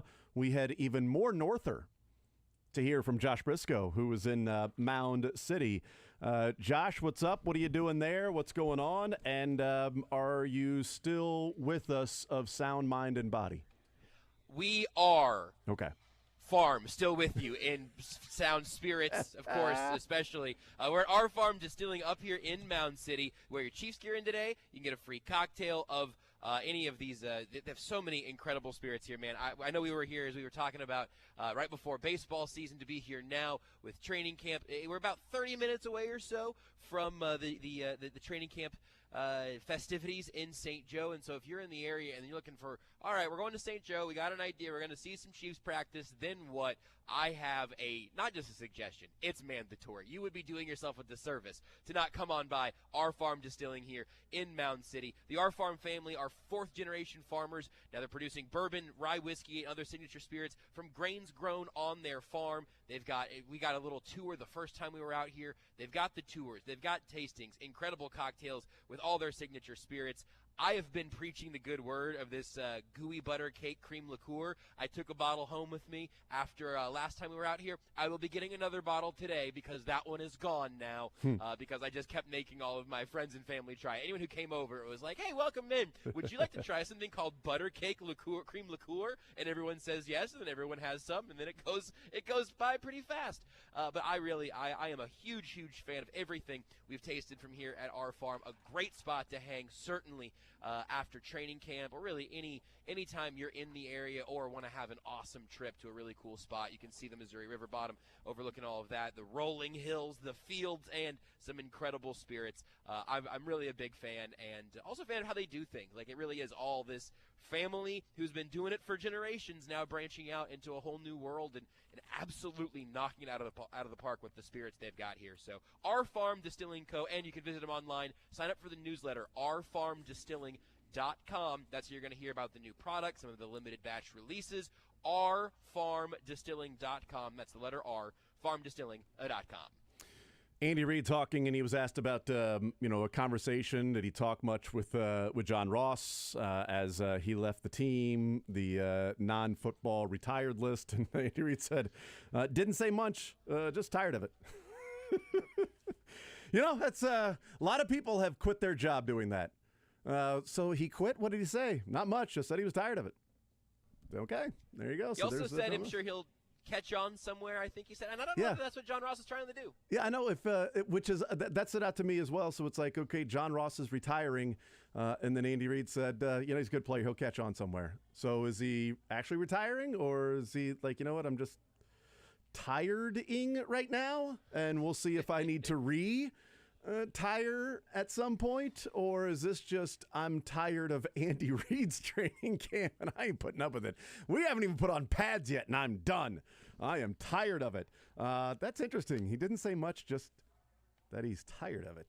Who among us hasn't been tired and then retired very quickly? I mean, that actually sounds pretty relatable. Yeah, it's typically going to sleep. I was tired. I woke up in the morning, retired. Still tired. Alarm went off. Still tired. So that was interesting from John Ross. I don't know. Does he end up somewhere else? I just thought, he was done playing football at that point when he's put on the retired list. So that was interesting.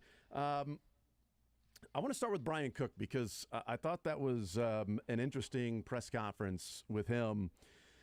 So there's video now from PJ Green of the scuffle between Travis Kelce, DiCaprio Bootle, and then Brian Cook. And it was interesting they were asking Brian Cook about that because the description was Travis Kelce got into a scuffle with DiCaprio Bootle. After the play, the action continued between the two and, a little fired up. Well, then the video comes out, and it's Brian Cook gets in the middle of them, and then Kelce sort of gives a push to Brian Cook. Brian Cook then sort of bows up, is like, yeah. And then Kelce walks away. Not bows up like, let's fight, but just sort of like, yeah. And Kelce walks away. Brian Cook was asked about it, And I thought it was a pretty mature answer from Brian Cook when he said, we're competitors and, we've got to get through practice. We got to get the reps in. That's what it's about. I mean, it's a juggling act. It's a balance between, you're a competitor. You got the fire. You're wanting to make a play, do your job. But this is practice, and we got to get our reps in. And the talking takes away from that. And I thought, man, that is a really mature answer from a guy in year 2 in an Andy Reid camp that is all about reps, reps, reps, reps. And Andy Reid said sort of the same thing when he was asked about the scuffle of like, come on, let's go. We got things to do. It's wasting time. Let's get to the next thing. Let's get to the next play. But what did you think of Brian Cook's press conference, and did that stand out to you as a second-year guy who kept calling them my guys in front of him and said, look, man, we got to get the reps in. This is wasting time by doing these things. Let's go. You mentioned the two things that I jotted down, one being the my guys thing, that it sounded like it might have been Jesse Newell with a follow-up on that. We could touch on the scuffle and the answer there and everything from him. You stole it, you son of a – because it sounded like Andy Reid's answer about all of that. That's what stuck out to me as well, is that it's, hey, look, when Andy Reid says it's hot, they're competitive. There's a lot of testosterone and football happening here in a very stressful, very fast-paced environment. And we got to remember also, I mean, I think we've talked about it a ton, but you got to remember that it's not just that you're going through the most physically exhausting workout of your life, 25 times in a month-long span, but you're also going through final exams every day, more or less, because you're also being tested and challenged mentally in a very, very fast-moving atmosphere. So, having some scuffles show up. A scuffle is great. A fight is bad. So when Andy Reid says, as long as there's no punches being thrown, we're good. Everything's fine. That's the energy of training camp. That's what I saw in this clip here from PJ of Cook and Kelsey and some of the other little tweets we've seen about it is exactly that. It's, hey, there's a scuffle here, and you can talk. You can have the I'm just going to say energy again because, we don't know if it's good or bad energy. You can have all of that come out at times, but if you slow the team down, if you cause us to miss a rep, then there's a problem, and that didn't happen today. Yeah, absolutely. And frankly, hasn't happened in Andy Reid training camp in a minute. Yeah, I don't know. Maybe I'm missing an obvious one, but when's the last time we talked about like a fight that broke out? There was sort of not only scuffle, but then you see the scrum that happens with both sides of the football getting there, and then eventually it's broken up and people are yelling. Like, I don't know the last time, that's happened. And honestly, that's one of the main reasons, and also Andy Reid wants to do things his way and not waste reps, is one of the reasons why they will never do a joint practice with another team. Like, we don't see Andy Reid doing those things. They'll practice. They ain't doing it with other teams. One, I'm controlling the practice. We're getting this many reps in. We're doing this, and this. I don't want to have to then work with some other team and what they want to get done. This is a practice that we want to get things done. And also, how many times do you see those practices, being stopped or having to be paused because a huge fight breaks out, and then it continues to be chippy, and it never gets back to, okay, let's just get the reps and the work in. It becomes the mano a mano, the pride versus pride, and I'm going to get mine, all of that stuff. Andy Reid's never going to have a joint practice because of that stuff. Yeah, and you got to be able to also have guys like Travis Kelce. So when I saw that he was involved, I immediately assumed that someone else was at fault, and still may have been the case. But you have to have guys who are enforcers, not in the hockey sense in this case, right? Not guys who will, knock a couple heads together to get everybody back on track, but guys who are going to help keep the pace where it needs to be. And I think Andy Reid's pretty confident that he's got several guys on both sides of the ball that are going to do that. And I think Brian Cook has clearly been kind of deputized into that role. I don't know if that's an explicit conversation with Andy Reid or Spags or anybody on the coaching staff that says, hey, we need you to be a tone setter, or if he has realized that as he steps into that starting role. But either way, he sounds really ready for that moment. And also, we heard that from him about him out of college, too, that he's one of those high football IQ, high character type of guys that also has all of the physical tools that comes with being a really excellent player. I'm thrilled for Brian Cook in year 2. Yeah, me too. And how much leadership it seems like he's taken on, and how much of the weight of his job to know where everybody's supposed to be. And was it Justin Reed? No, it was Nick Bolton that was talking about Brian Cook during the summer that said, he's very vocal. Even when he's wrong, he'll try to convince you he's right. And you know what? If there's a guy in the secondary, I'd rather him be convicted in his call. I'd rather him be convicted in what he thinks people should be doing on that particular play rather than start to second guess. Like, you're over there. No, wait. Was I wrong? No. This is what we're doing. Well, this is not what we're supposed to. Shut up. This is the play. Do it right now. Get in position. This is what we're doing right now. So at least we're all on the same page of being wrong. Right? So if we're wrong, at least we're all together being wrong, and it's not going to be one big blown coverage because somebody was over there and somebody else was over there. Maybe it might be the wrong coverage for that particular play and you give up a first down. But if you're confused as to who's supposed to be where and this, and you're not convicted in your call, now you might have a blown coverage that gives up a touchdown. I'd rather be like, what's the saying? The three levels of a plan. The right plan, a bad plan, and then no plan. So a bad plan is better than no plan. The right plan is the best way of going about it. Bad plan is the second best. No plan, you're toast. So even when he's wrong, he'll try to convince you he's right. So I'm excited for what Brian Cook can do this year as a safety stepping into that role, because look, man, you can step into that and not feel confident or think that you're good enough to do that. And I think if he's already out there talking about my guys and being as loud and convicted in his calls, I think there's certainly a confidence in himself of I know what I'm supposed to do, I know how good I am, and I know I belong.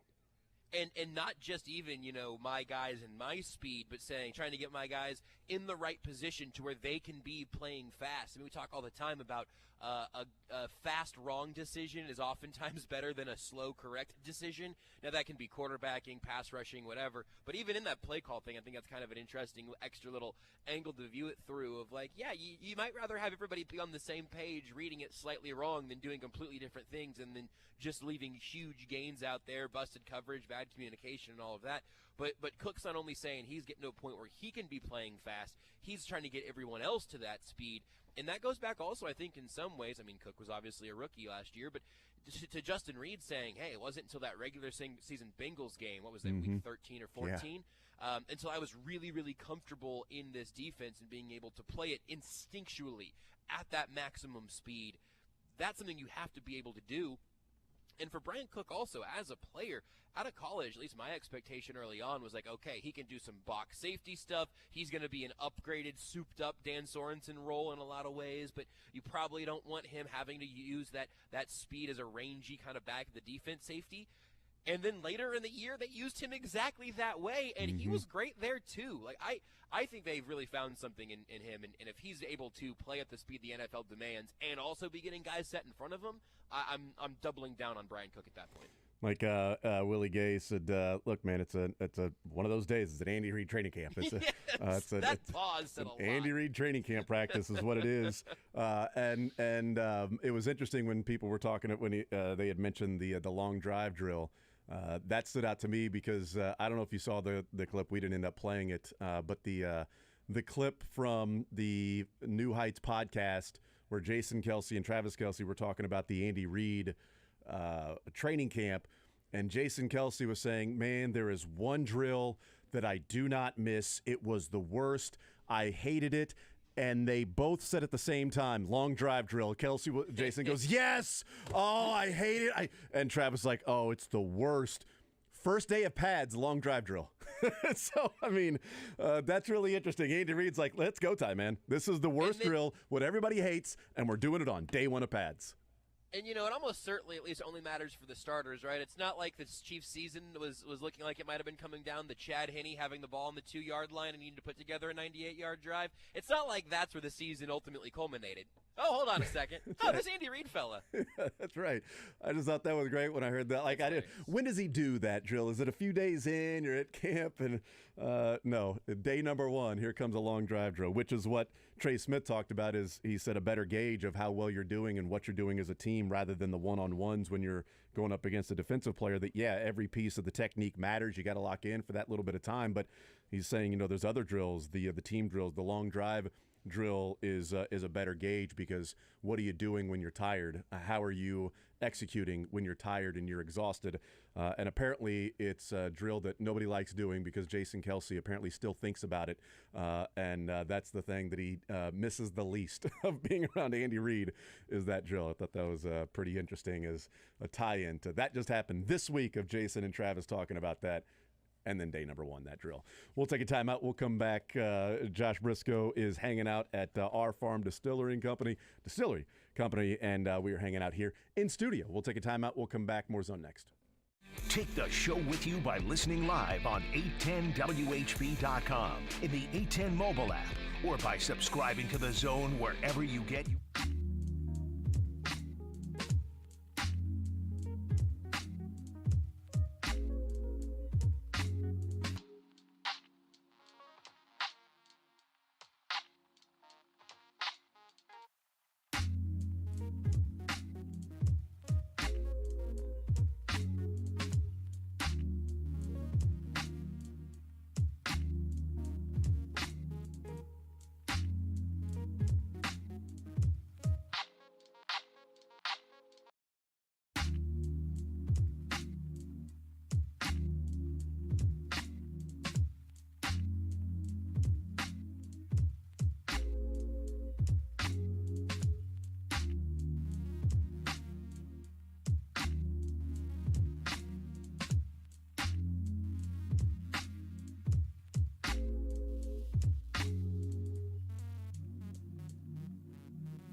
We'll talk with Matt Derrick coming up at noon. He is hanging out in St. Joe as Chiefs' #1 padded practice going on today.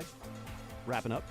We heard from Andy Reid. We heard from Willie Gay, Trey Smith, and Brian Cook at the podium. And as they go through padded practice #1. Mick Schaefer also from St. Joe. We'll talk with him coming up in the 1 o'clock hour. And Josh Brisco is hanging out in Mound City at the Our Farm Distilling Company.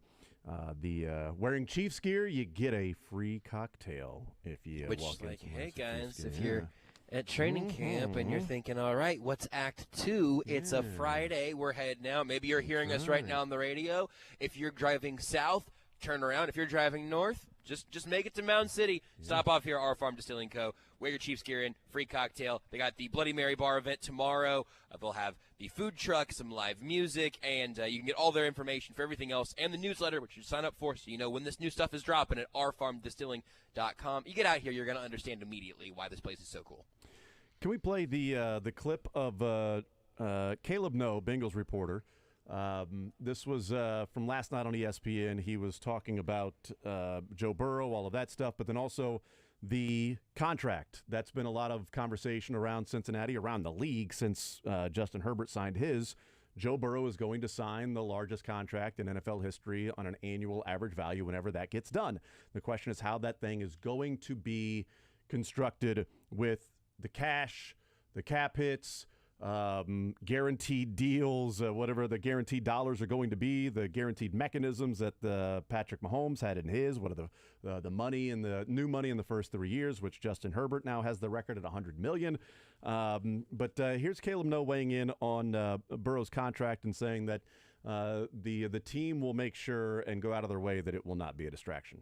Joe Burrow doesn't strike me as the kind of guy, the kind of person, and human being to let the contract extension, or the potential contract extension become an issue. There was already an agreement made between the Bengals on the Bengals side of things and Joe Burrow and his agent, so their side of things, that the contract extension would not play out publicly and in the media's eye, that it would all be done privately, quietly. And Joe Burrow himself even said on Wednesday that that's how he feels business should be done. So according to everything Joe Burrow has said, everything the Bengals have said, and everything I know about this, I would be surprised if this contract extension situation gets in the way of what the Bengals are trying to do, and that's win a Super Bowl for the first time in franchise history. I don't think it'd be a distraction either. Let's hear from Adam Schefter, and then I wanted to bring up a note that Joel Corey has pointed out today on Twitter, which is something that we'll be watching for today. Josh, I don't know if you've seen that little nugget from Joe Burrow's contract, but here's Adam Schefter talking about where the two sides are and sort of an interesting term that he uses in describing the Bengals and Joe Burrow and the contract still going on while Burrow is at training camp. I think by the time the season starts, the Cincinnati Bengals and Joe Burrow will figure out a way to bridge their differences, and they will produce what then will be the highest paying annual average salary contract in NFL history. If we want to put it on the bottom line of ESPN right now, put it on there. Joe Burrow is expected to become the highest paid player in NFL history at some point this summer. We just don't know exactly when, but that deal will beat Jalen Hurts' deal. That deal will beat Lamar Jackson's deal. That deal will beat Justin Herbert's deal. And that deal will be the new landmark deal that other deals then follow, because Joe Burrow is going to be a very wealthy man.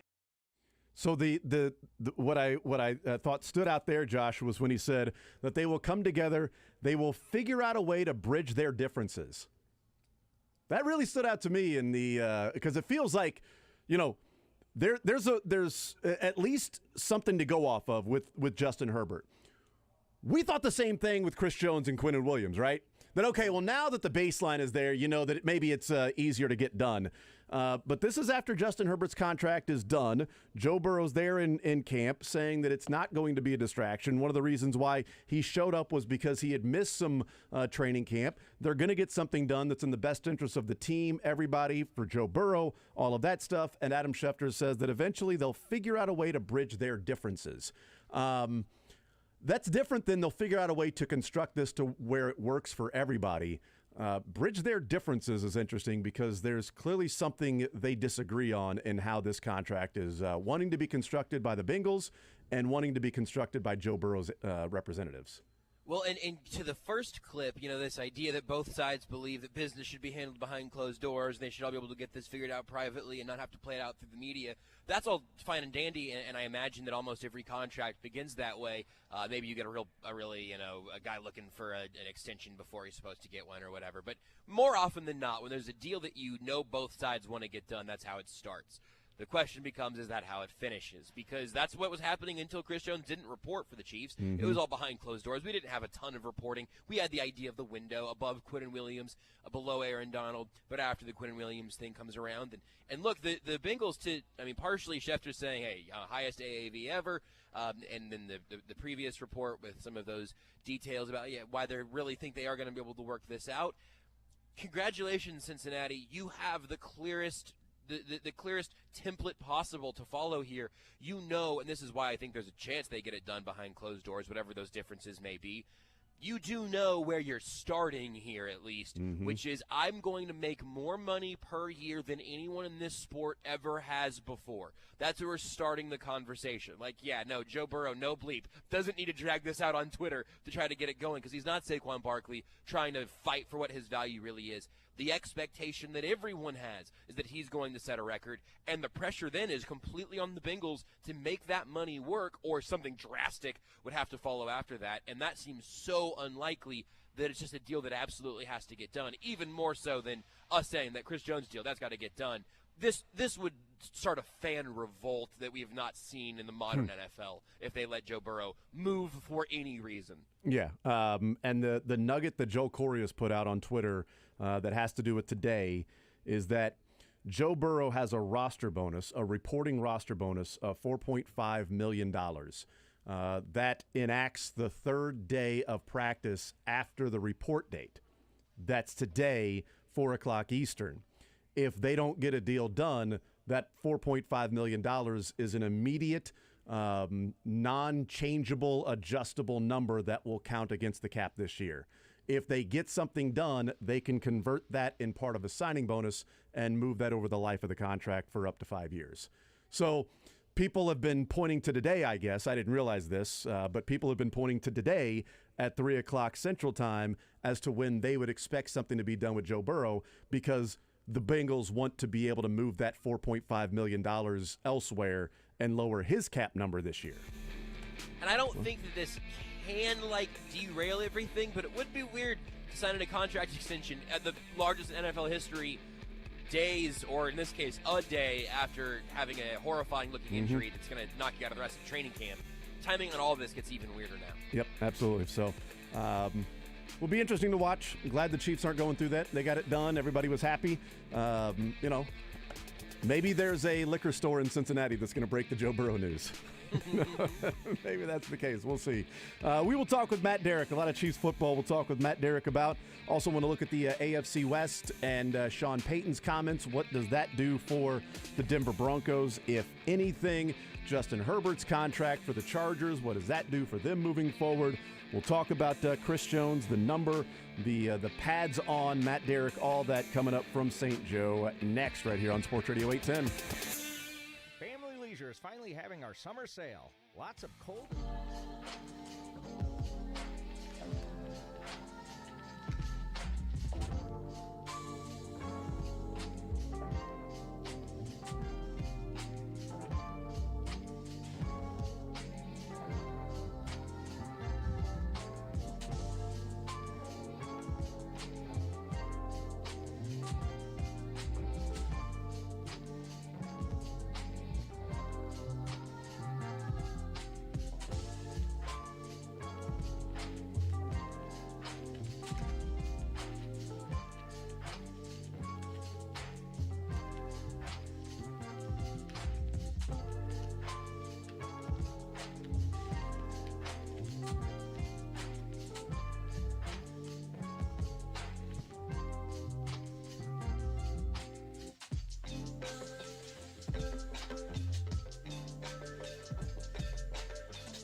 live around here, you've got to make this a regular spot.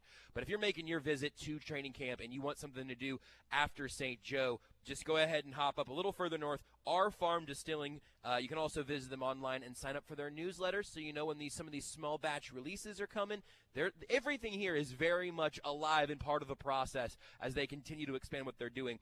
The best way to stay up to speed on all of that, ourfarmdistilling.com. Sign up for the newsletter there. And I'm going to, chomp on some of this popcorn. They've got great snacks and everything here, too, as well. I'm thrilled to be back up here again today. And I'm hoping that after that little spiel, I'll see Matt Derrick in about 25 minutes or so. Yeah, maybe he's on his way right now. Maybe he's driving your way while talking to us. Before we bring in Matt Derrick real quick, if you're into sort of things like watching the AFC Championship game again on NFL Network, they are replaying that right now. So the AFC Championship game just starting on NFL Network. I'll take the Chiefs 23-20. I just have a feeling about that. I'm feeling good about it. So, but not we'll until see. Chris Jones gets a playoff sack. I'm not a believer. It's a great point. Until he does that, let's bring in Matt Derrick. Matt, I mean, do you think the guy's ever going to actually put the quarterback on the ground when the quarterback has the ball in the playoffs? And if he doesn't do it, is he really worth any money whatsoever? I guess it's questionable, right? Yeah, I mean, everybody can make that argument. So anybody can argue anything. Yeah, no, I'm just. We could make that a high school debate topic and see how it works out. We'll see. I'm curious as to what this the first quarter of this Bengals-Chiefs game will look like, if Chris Jones will ever figure out how to sack a quarterback once in a while. I mean, good night, man. Make an impact on the field, why don't you?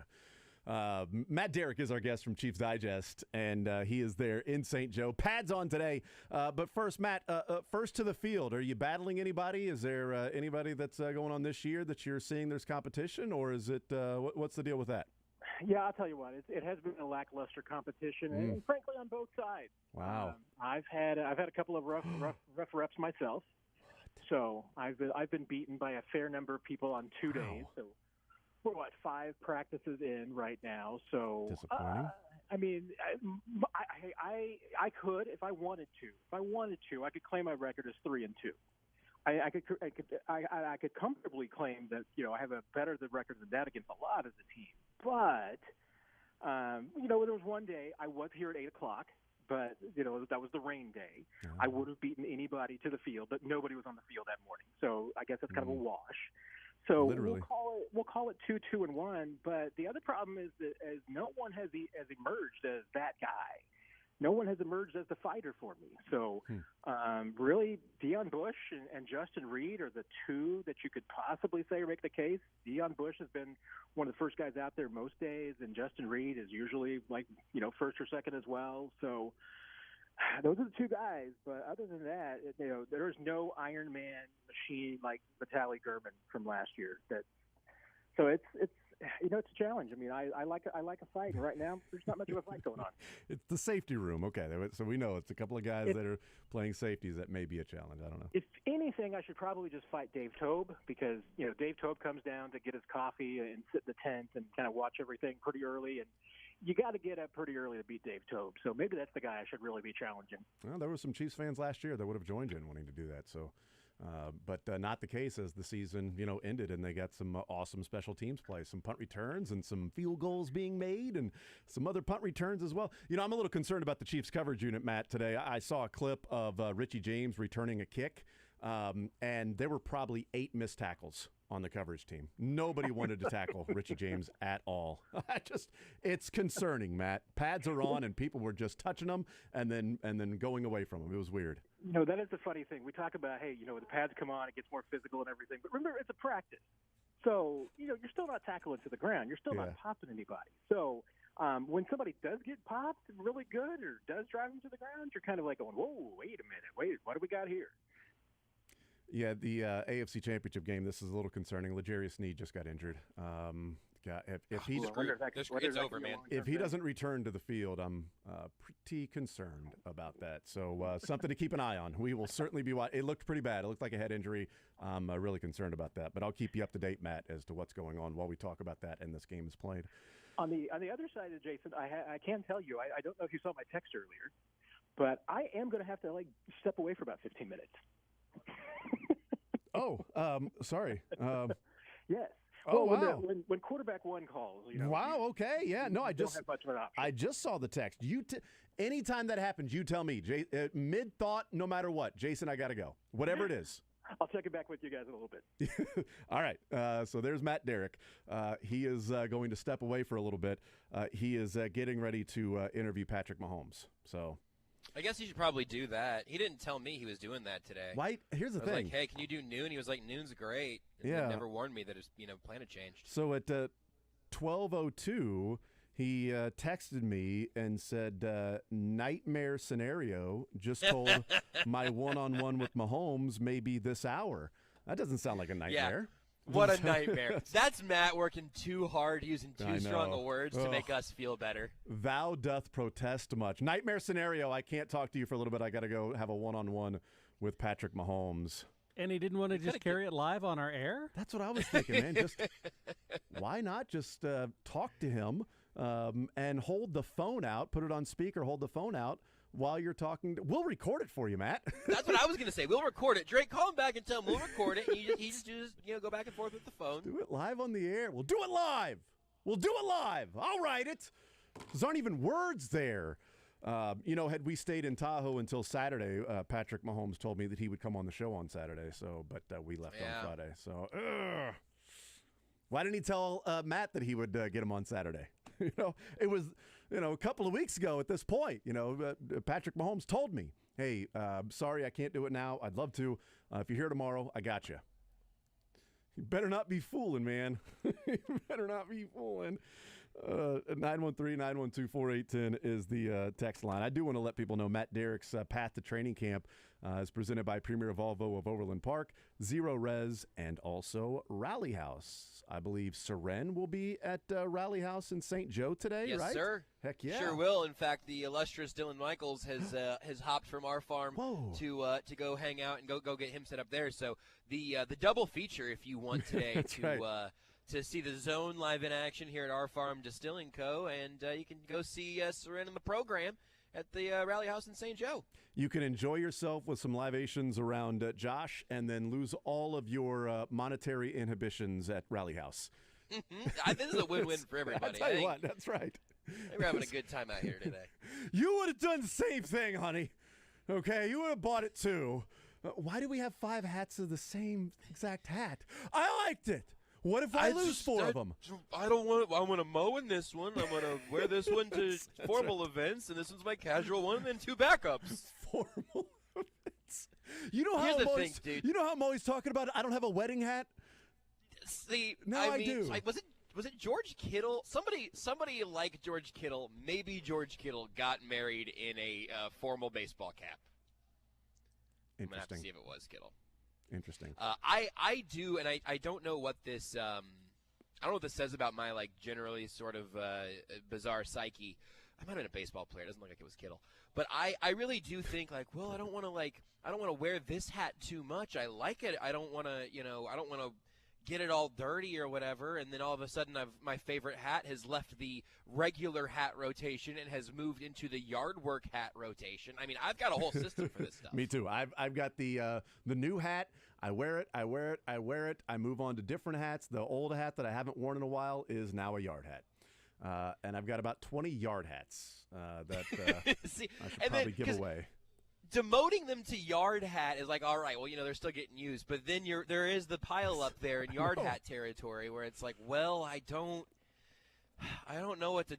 Listen. There's no farm to send you to upstate. I don't feel good about this. I have memories of this hat. You want me to just chuck it? I don't know. And I'm not going to give it away because it's been used a lot. It's been worn a lot. I don't know. Maybe right, yeah, maybe somebody no one would else like it. wants this. Yeah, maybe somebody would like it. I'm not sure. There was a guy at the wedding that I was at last weekend that was wearing a hat. I thought it was a little surprising. Looked in the crowd and guys just rocking a ball cap there. I'm like, oh, I'm feeling a little out of place and I'm not wearing a tie right now. But whatever. To each their own. You are going to love when I tell you who it was who is not George Kittle, because I think that the mistake will be really, really obvious as to how this happens. The headline here from this website is Canadian NBA star Kelly Olynyk rocks backwards cap sneakers on wedding day. That's right. I remember that being a story at the time when that came out. It's like, well, you know what? I mean, look, good for him, and good for her. Like, they get each other. They understand each other. They let the other person be themselves, She probably had a dream of getting married, not to a person wearing a backwards ball cap and sneakers, but you know what? He probably had a dream of, other things. And I don't know, he's living out his dream, but whatever, when the guy's Has anyone ever seen George Kittle and Kelly Olynyk in a room at the same time, by the way? I don't know. I don't know if they actually have. I'm not too sure. So funny. They look so happy. I hope they're having a great marriage. I feel there's also kind of like the, he is bringing in $20 million. So if you want to wear a ball cap backwards, I guess I'll live with that. I guess. They look very happy. Here's the thing. You can have whatever you want for your wedding. Anything you've ever dreamed of in your life as a girl, as a woman, whatever you want, we will take care of it. Money is no option, but I need to wear a backwards ball cap. And it's like an all black one, It's not a yard cap. See, I need maybe he got that from Rally House. Maybe it was, an impulse buy near the register. He decided he got 15 of them, and he wears one a day, and then he just incinerates it. That's exactly right. All right, 913-912-4810 is the text line, 913-912-4810.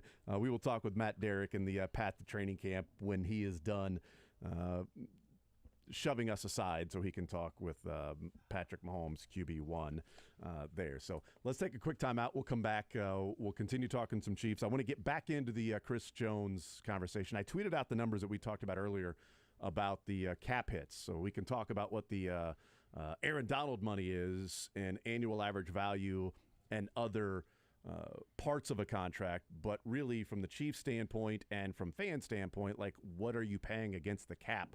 Because that's how you're constructing your team. I tweeted those things out and a few other things to get into, including before the show is over, the Big 12, Colorado heading to the Big 12, heading back to the Big 12. Rick George, the Colorado athletic director, weighing in on that.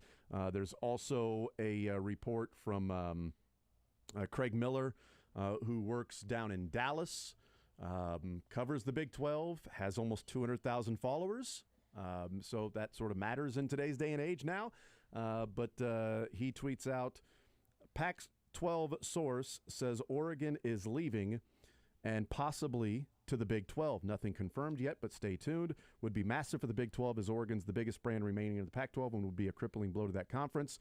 He then quote tweets that and says, update, Pac-12 is thinking Oregon may be using the Big 12 in order to get the Big 10 to act. The rumor has been Oregon, Washington, and the Big 10. Big 12 still in play for Oregon, but the Ducks prefer the Big 10. So there you go. There's a lot of moving pieces still going on. And again, he's got 200,000 followers on Twitter, so I don't think he'd be just throwing something out there. But it is a Pac-12 source, not many sources. It's also not, others that have covered college football and maybe cover the Pac-12. This is somebody that covers the Big 12. So just throwing that out there. We'll talk with Mick Schaefer about some Chiefs and also some college football stuff and conferences. We'll take a timeout. We'll come back. We'll talk some Chiefs football. We'll be rejoined at some point by Matt Derrick once he gets his priorities straight. More Zone next. Want to see more of The Zone? Watch the show live on the Sports Radio 810 WHB Facebook.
All right, we'll continue right here on Sports Radio 810 WHB. We'll talk with Matt Derrick at some point once he's done talking to Patrick Mahomes. He's got a one-on-one with Patrick Mahomes.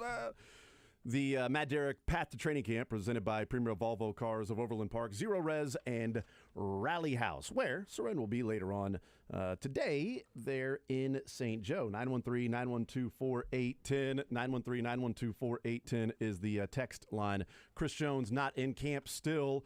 And we talked about earlier in the show, Josh, that the cap hit, the numbers, the conversation around, you can't pay Chris Jones this money and you can't pay him Aaron Donald money, you can't pay him all of that stuff and still be able to compete and move forward. So we talked about those things, and I put those numbers out on Twitter and just to sort of get an idea visually of what it looks like when you would be paying Chris Jones, Aaron Donald money. And, what it is that ultimately they already are doing that. Is Matt Derrick back with us? Matt? I have exclusive reports that Matt Derrick is, in fact, ready to go from talking to Patrick Mahomes to talking to Jason Anderson, completing the best day of his life. The appetizer is out of the way. Now we get to the main course. Gross! How'd it go? It went very well. I'm so sorry to have done that to you. You are perfectly fine. And if I could have taken you guys in there, and I could have kept you on the phone the entire time, I would have. But I think the Chiefs PR would probably have kicked me out of the building for that. So, you know what? That's a risk worth taking. I feel like that's you take one for the team. You do what you got to do, man, to continue to play. Our guest is Matt Derrick, Path to Training Camp, presented by Premier Volvo Cars of Overland Park, Zero Res, and Rally House. So before we get into the Chris Jones conversation, I do want to get your observations that you have when you watch practice. Pads going on. Is there much more to glean for you when the pads go on as opposed to the shells and some of the other? Oh, Chris Jones just got a sack in the postseason. Take that, haters. Yeah, ended that drive. Yep, that's right. Stone Cold in the house. Anyway. You're a jerk because for 0.25 seconds, I thought you were saying, oh, Chris Jones just signed. Nope. He's watching the AFC Championship game again. It's on NFL Network. I'm watching it. I'm just curious as to what happens. I'm very excited. This is a lot of anxiety built up in this one. What do you glean from pads as opposed to shells and other things? Is there that much of a difference that you make when you're watching padded practices versus others? Oh, yeah. I mean, there's certainly, especially, some of the details and especially the things you can't replicate when you don't have pads on. I mean, for instance, watching the trenches, offensive line, defensive line play, it's almost pointless to watch if they're not in pads because, you're not being able to get physical. You're not being able to play that at 100%, anywhere close to 100% speed. So, you get there and once again, I mean, it's easy. I say easy. It's relatively easy to catch a pass in shells and spiders even, or, when you can't touch guys. It's totally different when you might get blasted or a guy can at least put their hands on you. And change your route, change your, keep you, maybe have a hand on your arm. I mean, there's things that when you have that capability, then it's a different environment. And guys, some guys can play through it and some guys can't. So to me, it's a big thing for that. Days like today, it's more about the process than the result. For instance, you could look at this and if you just glean the highlights, you'd probably say, oh, well, there was a lot of drop passes. Maybe it wasn't a good day for the offense. But then again, I mean, it's like 95 degrees out there in the heat index. The ball is wet and sweaty. It's hard to get a hold of it. These guys are, it's their first padded practice after a day off, so, they don't have their legs underneath them yet. But at the same time, I mean, you can also still tell, what guys can do. And it makes you, to me, it's that test. I mean, this is what real football is like. It's not 7-on-7. It's 11-on-11 with pads. So, yeah, you can tell things, and you can glean things from these that you can't get in other practices. Visiting with Matt Derrick from Chiefs Digest, Brian Cook was at the podium along with Willie Gay and Trey Smith and Andy Reid earlier today. I enjoyed listening to Brian Cook because, Juan Thornhill is out. Brian Cook is in. There's a lot of hope as to and excitement of what Brian Cook can bring to the table. And there's been a lot of talk from his teammates, Matt, about the kind of leader he is and putting guys in position and being very vocal and things like that. I liked hearing from Brian Cook, him talk about, my guys and putting my guys in the right position and make sure that, everybody's there. Second year, I've got to do my job, all of that stuff. and saying, my guys over and over again. I thought that was interesting, sort of taking on that leadership of, okay, now I am a safety and I'm calling out the plays, et cetera. But one of the other things that I thought was interesting is about the Travis Kelce, DiCaprio Bootle sort of skirmish that took place, and then Brian Cook getting in the middle of that to sort of break it up, and then Brian Cook and Travis Kelce having some quick words. And Brian Cook talking about that, competitors. You're out there, and it's a juggle between that. And he goes, but you got to get through practice. We got to get the reps in. It's about the reps and doing that.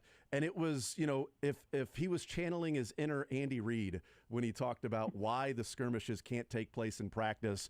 And yeah, you're a competitor, but your words, done, move, let's go. Let's get to the next rep. We got to get these in this practice. I heard a Brian Cook who is pretty confident in himself and understanding sort of the role that he has, and maybe even to a degree wise beyond his years, that no, we're not going to get in there and have this battle of pride. We got to get our reps in, man. Let's get better. Yeah, and that goes back to one of the things that you heard about Brian Cook from the moment that they drafted him. They felt like this guy had leadership potential, and once they got him in, I remember back to his rookie minicamp even, and he was out there, already telling guys where to line up and what to do and directing people around. That was rookie minicamp, for crying out loud. And he already had an understanding. He's a smart player. That's clear. You listen to him talk about football and talk about the team, you get that. So you combine that, the intelligence, the football IQ with the leadership and the communication. That's what leaders can be. And the more and more I hear and see from Brian Cook, I tell you what, the more and more it reminds me of Tyrann Mathieu. Different styles for sure and different players, absolutely. But as far as just that guy that can rally people around him, that people are drawn to, that can make quick decisions, isn't afraid to be held accountable to. Another good story from Steve Spagnuolo, he talked about last year, was that, Brian Cook's always going to speak up. He might not always be right, but he's always going to speak up. Yeah, and we've talked about it a lot, the Nick Bolton line of when he said, even when he's wrong, he'll convince you he's right. I love that, because, we're in sports radio, as joking around. By the way, Kadarius Toney looks like he just turned his ankle. That's concerning. I don't know if they can get through this game if they don't have him out there as making an impact. So that's something to keep an eye on, too, because Snead is already out. Can you text him real quick and tell him to be careful with his meniscus this offseason? I will not do that. No, I don't have his number mainly, and I don't want him leaving a voicemail, so I'm not going to do that. So that ain't happening. Matt Derrick is our guest. Matt, I presented the numbers on Chris Jones, and he is not in camp. We know that. Last time you and I talked, it was the day before the veterans were reporting, veterans were reporting that day, so we didn't know what would happen. Whether it'd be a holdout or a hold in, we know now the reality, it's a hold out for Chris Jones. But the conversation around you can't pay him Aaron Donald money and still continue to compete and move forward and blah, blah, blah. So the $30 million annual average value can mean a lot of different things of how you're actually paying the man and what the guaranteed dollars are and first 3 years cash and new money and all of that stuff. The cap hit is really what we're talking about when we're building a team, when we're going through the roster construction and breaking it down and seeing how teams do that, how you go and win a Super Bowl. So I was just curious as to, looking back and seeing what the cap hits were and finding out last year that, Chris Jones' cap hit, $29.4 million, and Aaron Donald's cap hit last year was 27. Chris Jones' cap hit this year is 28.3. Aaron Donald's cap hit this year is 26.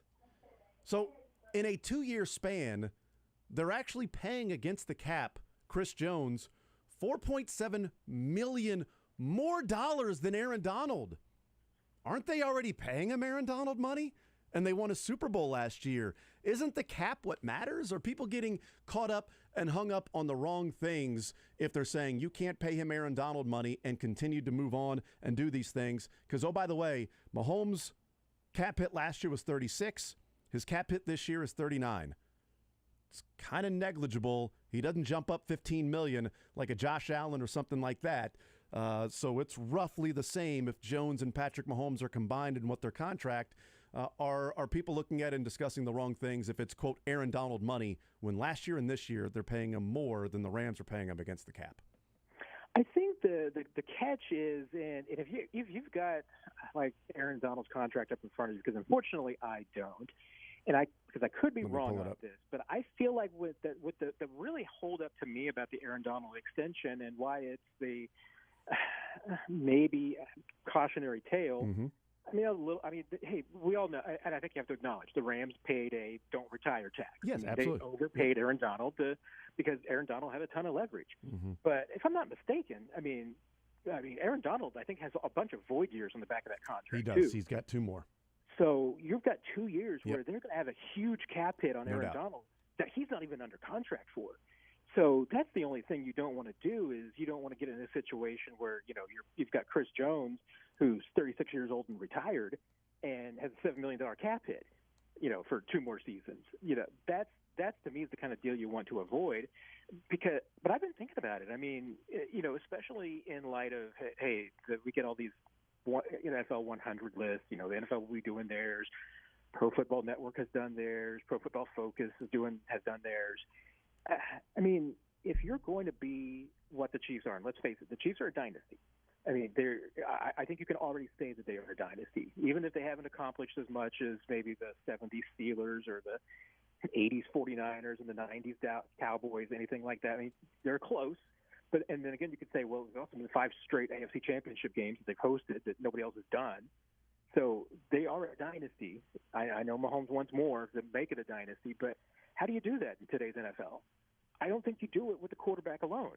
And you look at the Chiefs, they do it because they got 3 of the top 10 players in the NFL.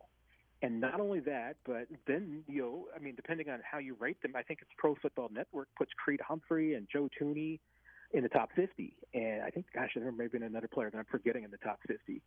But, all of a sudden, if you've got 3 of the top 10 players in the NFL, and you've got 10% of the top 50 players in the NFL, that's how you build a dynasty. It's not about a quarterback. I mean, you've got to have other pieces too. So, I mean, what is the best way to construct the team? Is it to have a quarterback, and then a bunch of good players, and then a lot of, space fillers? Yeah. Or is it have one superstar, have 3 other really, really, really well, maybe you have 1 megastar, 3 superstars, and then you can fill out your roster. I think you can go a lot of different ways, but the Chiefs' way of building this roster and keeping a couple of superstars around is working. So why change it? Well, and also, they had to make the decision with Tyreek Hill, that it was Tyreek Hill, Chris Jones, Patrick Mahomes, that it was difficult, that they couldn't get there with Tyreek Hill. So they wanted to get, more depth, younger, cheaper, a better 2 through 53 after Patrick Mahomes than what they had if you have Tyreek Hill, who's obviously a dynamic player. And because they made that decision, and next year is when that $30 million cap hit or whatever for Tyreek Hill is going to pop on the books. Next year is really when you're going to feel the relief of Tyreek Hill not being signed to a long-term deal. I don't think you're signing Tyreek Hill and Chris Jones. I think then you're making a real decision. They already made that decision, and they got cheaper, they got younger, and it looks like so far that they did a pretty damn good job in the draft last year. And maybe that's going to be the outlier, but if that's the outlier and it's something that you can sort of build on, then that's great. If you can get a defensive end, a cornerback, a couple of cornerbacks, a safety out of that particular draft, and a linebacker and a wide receiver that can, play some premium positions but not cost you premium money, which means you can let Charvarius Ward walk and not pay him 3 years, $40 million. You can make a decision that Juan Thornhill walks and not pay him the money that the Cleveland Browns are paying him, which means that you might be letting L'Jarius Sneed walk if you've got other guys to step up, which, saving, what could be 3 years, 45, 3 years, 50, something like that for him, whatever that might cost. It's the drafting. It's, being right on those. And that's incredibly crucial. It's huge. And it is a non-starter. If you're not doing that correctly, then you are going to have a difficult time paying somebody like Chris Jones, $30 million, 28, 29, $30 million. The decision that they made with Tyreek Hill was they were still paying Frank Clark. They had some other big money guys on the roster. They had allocated some funds, Matt, that didn't go to premier players. They allocated some elite money to non-elite players, and they did that for reasons, and we've discussed that before, and they got a couple of Super Bowls out of that. Well, some of those guys are now gone. At least when you talk about the elite money, they're paying elite money to Patrick Mahomes, they're paying elite money to Chris Jones, and they're paying elite money to Joe Thuney. And those guys play at an elite level. So you probably don't want to pay a guard $22 million against the cap, and next year they can get out of that contract and save roughly $10 million. And maybe that's where you look at the next step is, okay, find the spots on the offensive line that you're not paying $22, $23 million for a guard while paying, $20+ million for a tackle. And I mean, and that's the magic trick. I mean, it really is. I mean, it is deciding, where you commit your money to and what you think you're going to get for that value. I mean, and to Brett Veach's credit, I mean, I think you can say that, especially in the last 3 or 4 years, he's done a really good job of that. I mean, you could certainly, if you want to pick apart some of his maybe early decisions, Sammy Watkins, Frank Clark, long term, as far as did you year in and year out get return for those? I mean, I'll listen to you if you say no, maybe you didn't, but hey, did it like on a Tyrann Mathieu contract? Did you get value for every year of Tyrann Mathieu? Yeah, I think you absolutely did. Has he made the right decisions when he's decided not to pay guys? Well, I mean, Traverse Ward was a great player last year for San Francisco, but did it hurt the Chiefs? No, because they went out and they drafted well, and they're scouting well, and they're coaching well. Those are the things you have to do, and I know, from talking from someone who in the organization told me this last year when the Chiefs made the Tyreek Hill trade, and I think this has, at least to this point, a year later, been prophetic. They told me, we fully expect that Tyreek is going to go out and have an incredible year next year. It's the year after that you don't know. And their expectation was that, hey, that Tyreek might have the best year of his career in 2022. And that afterwards was when the decline was going to begin. If that happens, they're going to look like geniuses that they didn't make the deal. If they get a deal done with Chris Jones, and Chris Jones continues to be a defensive player of the year caliber player for even 2 of the next 3 years. I mean, I think you have to, just always, count in the fact that, guys get injured. It's going to happen. You're not going to get 3 solid years of a guy. You're probably only going to get 2 out of 3. If you got 2 out of 3 great years from Chris Jones, would that be a good contract? Yeah, I mean, I think it would be a good decision. So, I mean, we'll find out. I mean, we're not going to find out if the decision to pass on from Tyreek and really commit to Chris was the right one for 2 or 3 more years. We'll see. But at this point, it has seemed to be the right decision because that's what you have to think. This business is not a what have you done for me. It is what are you going to do for me. What have you done for me next? And certainly based on 1 year, I mean, as great as a season that Tyreek had last year, would they have had that with Tyreek without Chris Jones? I don't know if it would have been the same outcome last year. Yeah, I don't think they win a Super Bowl because we know offensively they were good enough to be able to do that. Defensively, would they have been good enough to do that without Chris Jones? I highly doubt that. Next year, Tyreek Hill's cap hit is $31 million. The year after that is $34.2 million against the cap. Now, they could get out of that contract and take a $23 million dead cap hit to save $11 million, but you're saving $11 million while taking a $23 million dead cap hit, or you're paying Tyreek Hill $34.2 million, or you're adjusting that and kicking the can down the road, but you only have 1 more year to kick the can down the road, and his cap hit the next year is $56 million, which he ain't going to get to. But that's still an $11 million dead cap hit for them.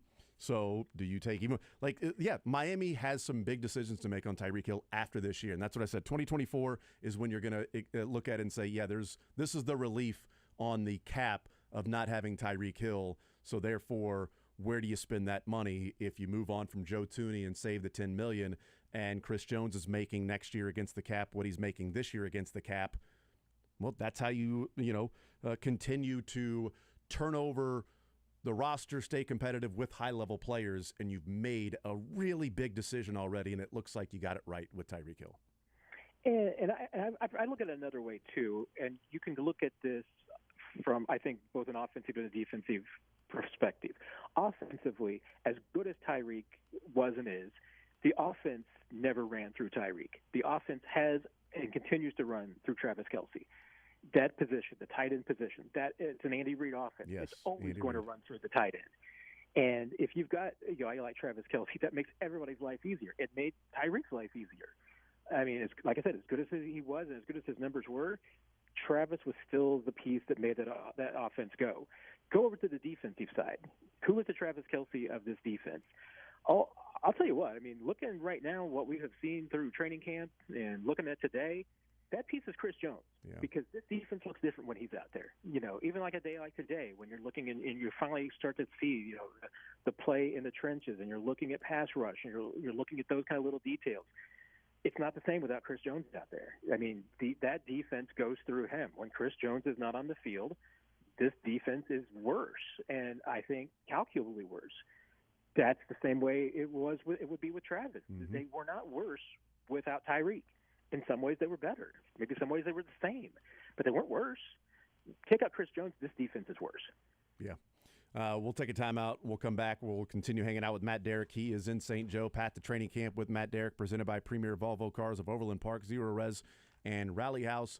More Zone on the other side. I want to connect Chris Jones, what's going on with L'Jarius Sneed, conversation Josh and I got into a couple of days ago with Sneed, and also take a peek at the AFC West as Sean Payton is letting everybody know that if this season is bad, it is still because Nathaniel Hackett is just that bad. It may not be Sean Payton and Russell Wilson's fault. We'll take a timeout. More Zone next. Take the show with you by listening live on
All right, we continue right here on Sports Radio 810 WHB. Jason Anderson with you. Josh Brisco is hanging out at our farm distilling company in Mound City.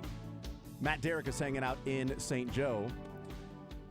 Bad news for you guys on NFL Network. I'm watching this game, and the Chiefs are up 3-0, and they were going to go up 10-0 on a Pacheco TD run, but kind of a soft holding call on Andrew Wiley. That TD was called back, and they have to settle for a field goal. So kind of get the feel that the NFL is calling this game so that the Bengals win. That's the early feel I get with some of these calls in the game. So that's disappointing. I'm not sure who wins this game, but clearly this is one-sided officiating in favor of the Bengals. I mean, that's the theory, isn't it? I mean, that's definitely what everybody thinks how the NFL script works. Matt Derrick is with us. I connected Chris Jones and L'Jarius Sneed in a conversation I had with Josh the other day, and I'll get your thoughts on that, Matt. Chris Jones, the money he's making and the money that he will make when they get this extension done. L'Jarius Sneed is going to be a free agent next year. The Chiefs typically go into the offseason with, rookies that are non-first rounders. They play the 4 years out on their contract, and then they figure it out after that. I don't know the future of L'Jarius Sneed, but I'm guessing that when the Chris Jones contract is done and the different ways that Sneed may be used this year as opposed to last year, and McDuffie stepping in and playing more slot last year, are the Chiefs, I think Sam Munson said yesterday, future-proofing the roster. Are the Chiefs future-proofing with McDuffie moving to the slot late last year and Shamari Connor drafted, who has almost the same measurables as L'Jarius Sneed in athleticism?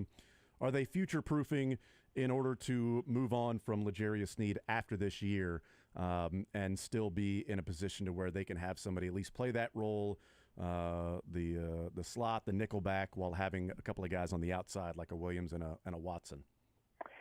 Yeah, I think it's easy to draw that conclusion, and I can't really argue with it. I mean, I think the draft was a pretty good indication of that. We go into this, and you're thinking to the draft this year, and you're thinking, okay, well, they've got this entire 5 guys in the secondary that they drafted last year, all of whom they seem to have hit on for the most part.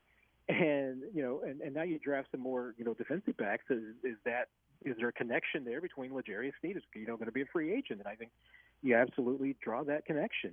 And I go further in the sense that even though it still hasn't happened yet, one of the first things Brett Veach told us as his philosophy when he was hired in this position was from and this was from a cap management and a business management standpoint, is that you got guys that you like, that you drafted, you signed them after year 3. And if you don't sign them after year 3, you're letting them walk. Mm-hmm.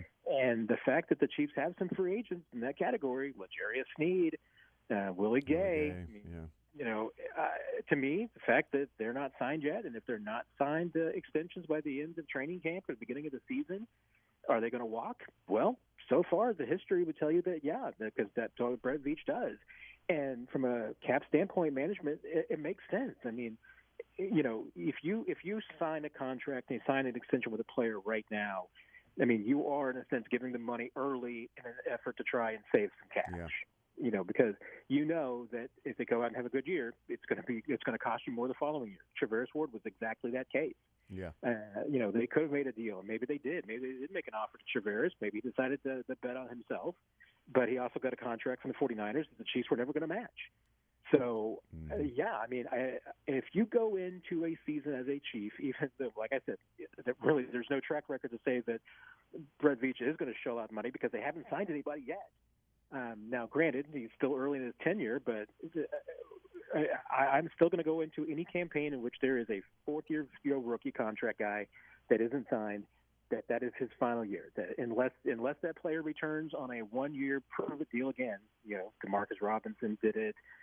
There have been some others. There's some guys this year that are doing that. Nick Allegretti is one of those guys. Yeah, Allegretti. For instance, this year. I assume you're not signing a multi-year deal in the offseason. Yeah, and anything you glean from anything to read into with the switch in roles that throughout the season McDuffie was playing on the outside and Sneed was playing in the slot, but as the last few weeks of the regular season and in the postseason that flipped and McDuffie was playing slot and Sneed was playing mostly outside? I think that was pretty much entirely just connected to McDuffie's injury early in the season. If he doesn't get hurt in week 1, then I think that was the plan all along, was to get McDuffie to play in the slot early. Once he was injured, and he came back, didn't want to put the pressure on him of playing that multiple role. Wasn't until he got more comfortable and was healthier that they felt like that they could. So I think the injury was really the detracting factor there. I think they would have done it much earlier, because even in the, right after the draft, I was hearing was that was the role that they envisioned for McDuffie, that he was a guy who could play inside and outside and would probably be their primary guy. Now, that's the other indication that you get this year, is that if you and watching training camp practices, they're looking for another guy. I mean, they're looking for the backup there. So you're looking for who can take that role if if something happens to Trent McDuffie. And that is about 2024. Who is your nickel guy? Who is the guy who can handle the slot, especially if L'Jarius isn't there? Yep, absolutely. And we'll see what happens with that. Real quick, Sean Payton had plenty to say about Nathaniel Hackett. Does this do anything for the Broncos this year? I mean, they're going to be better coached. We know that with Sean Payton as opposed to Nathaniel Hackett. But how much of an improvement do you think may be there? And certainly Sean Payton letting it all out there about how bad he thinks this organization was coached a year ago. I don't think it was just badly coached. I think the entire organization from top to bottom is a disaster. Yeah. So, yeah, I mean, I can't see how you turn around that kind of a train wreck in 1 year. They've got talent. I mean, there's no doubt about that. And I imagine that Sean Payton is going to be able to get some things out of Russell Wilson that Nathaniel Hackett couldn't do last year. I don't think that Russell is completely washed. I think, that he showed some moments last year that he's still got a little bit of old self in it. I mean, is he a Super Bowl winning quarterback? I don't know. Is he a playoff caliber quarterback? I think he is. It's just how much is around him. And Payton's got a lot to sort through. So I think they'll be better. I don't know if they can make a dramatic turnaround. I don't know if it's going to be a playoff team this year, but it should be an improvement. I mean, if it's not, then I worry about the future, but I think Payton's going to get some things done. It's going to take him time. Yeah, I wonder, Sean Payton, those comments are maybe twofold. One, hey, it's going to take a while to turn this thing around because this was really, really bad. Also, hey, QB, I've got your back. I've got roster, I got your back. We're better than that. Believe in yourself. Believe in me. Believe in a difference in leadership and coaching around here. And we're going to go out and make some noise in the division and in the conference. I feel like while he may have been taking shots at the previous regime, I think part of it is maybe him putting the focus on himself as what Sean Payton's saying, while letting his team know that, hey, you guys are better than that, and there's a new sheriff in town, and we're going to be good.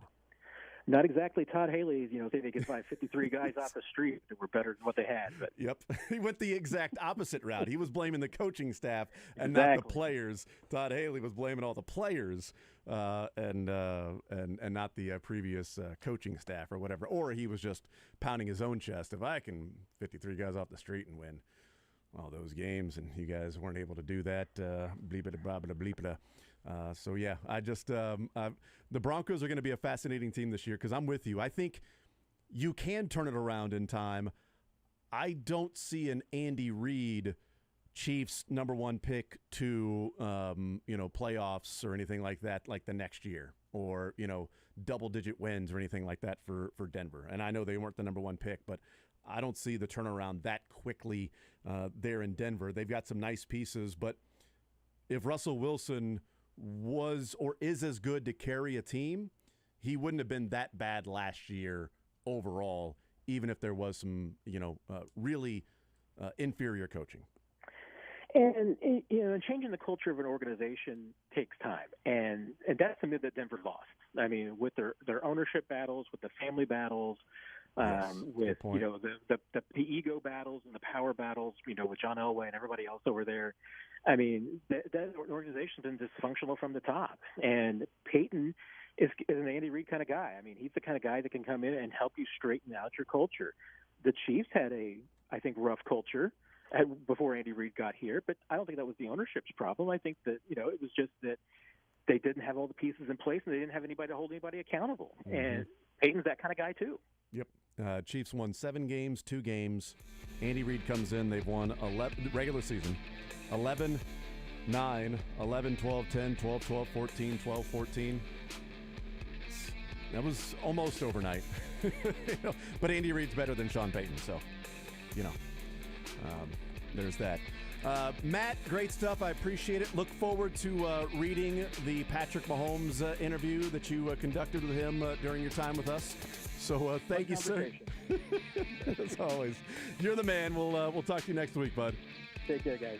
All right, there is Matt Derrick hanging out in St. Joe, and we'll see what comes of the Patrick Mahomes one-on-one interview that he just had with Patrick Mahomes. Also, the Chiefs just scored a touchdown on 4th down. They're up 13-3 on the Bengals. I think this thing's going to be a blowout. I think they're just going to take it from here and win by probably 4 touchdowns. That's got the feel of it right now. Mick Schaefer next. At Central Bank, we know every journey and spark of inspiration has a starting point. It's practice, persistence, and the support of an entire community. As a proud community banking partner of Sporting KC, Central Bank is there for every step of the journey. Because we...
All right, we continue right here on Sports Radio 810 WHB. Jason Anderson with you, Josh Brisco. Drake will be joined by Mick Schaefer, KSHB 41 Sports Director.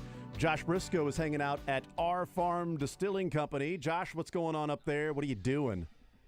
I'm not exaggerating. You know how I am with exaggerating. I understand that people can hear me say big statements like this and be like, all right, Josh, but like, where are we really? Jason, I'm not kidding. I think I found my cocktail. I think I have found what I have been looking for all these years. Because for a very long time, a cherry limeade cocktail, if I saw that on a menu somewhere, that's what I would get. Because I love cherry limeade stuff, and, you know, that felt like a good path for me. Well, here at Our Farm Distilling Company, they have their new cherry limeade flavored vodka. Well, here's the thing, folks. You get out here to their location in Mound City, Missouri, you can order the cherry limeade cocktail, and it will change your life as it has changed mine. At least my life feels changed now. There's incredible products that they've been making here now for a little while that have been absolutely fabulous. Everything I've tasted here has been unique for what it is and exceptional for what it is. I really have been on a wonderful spirits journey, maybe a spiritual journey with Our Farm the last couple times that we've been out here. Mound City, Missouri. Check them out online also at ourfarmdistilling.com. They've got a map for other locations where they currently stock, where you can buy them, or you can certainly come out here and enjoy the distillery. You can get a tour here, which is super cool. We did that last time. Plus, you can overlook the rolling hills out here, see the Missouri River bottom, and just enjoy a really sweet spot. We just had a couple people come through that went from training camp on the way now back to Omaha. Oh, and cool. This, I tell you what, if that's your path, you have to stop here. But really, when you get out to St. Joe for camp and you're looking for what phase 2 of your day is going to be, come on by. Just pull up Our Farm Distilling Co., Mound City, Missouri. Find that in your maps or whatever, and you're about half an hour straight on north from training camp, and you will be so glad that you made the effort to get out here. Plus, I saw some sweet new Our Farm Distilling billboards on the drive up today, which was nice, and I love it here, and I think everyone listening would love it here also. This was a highly attended practice today with the Pads, and we heard the kids screaming and yelling during the press conferences because I believe it was also quarterback autograph day as well. So you get Pads and Mahomes and Blaine Gabbert signing autographs. One of the kids yelling in the background, Mick Schaefer, joins us right now. Mick, what all did you get signed? I got Shane Buechele signed my shirt 12 times. He's the only guy I could get, but I just kept getting back in line. There were only 2 of us in line, and I kept disguising myself each time I turned my hat backwards and my shirt inside out. I'm like, no, I'm a totally different guy, Shane. So, yeah, there we go. I picture you looking like Jim Carrey in Ace Ventura when he's the big fan trying to get the autograph and see the ring, and he's got like the pimples all over his face and the Miami Dolphins hat. Like that's what I'm picturing you. The the Chiefs are only 2 injuries and like just no phone calls to any other teams to make deals away from Shane Buechele being the quarterback of their team.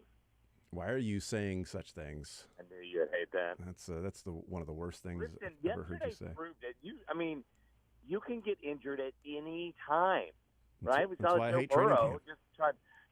trying to escape to the right out of the pocket. Orlando Brown's on the left side, and he got injured. I don't think anybody has connected that. I certainly didn't until then. Was the first thing I thought of. Oh, man. I did not even think of that. So, if you can get injured, Orlando Brown aside, if you can get injured on any play, why there's no need to worry about it at all?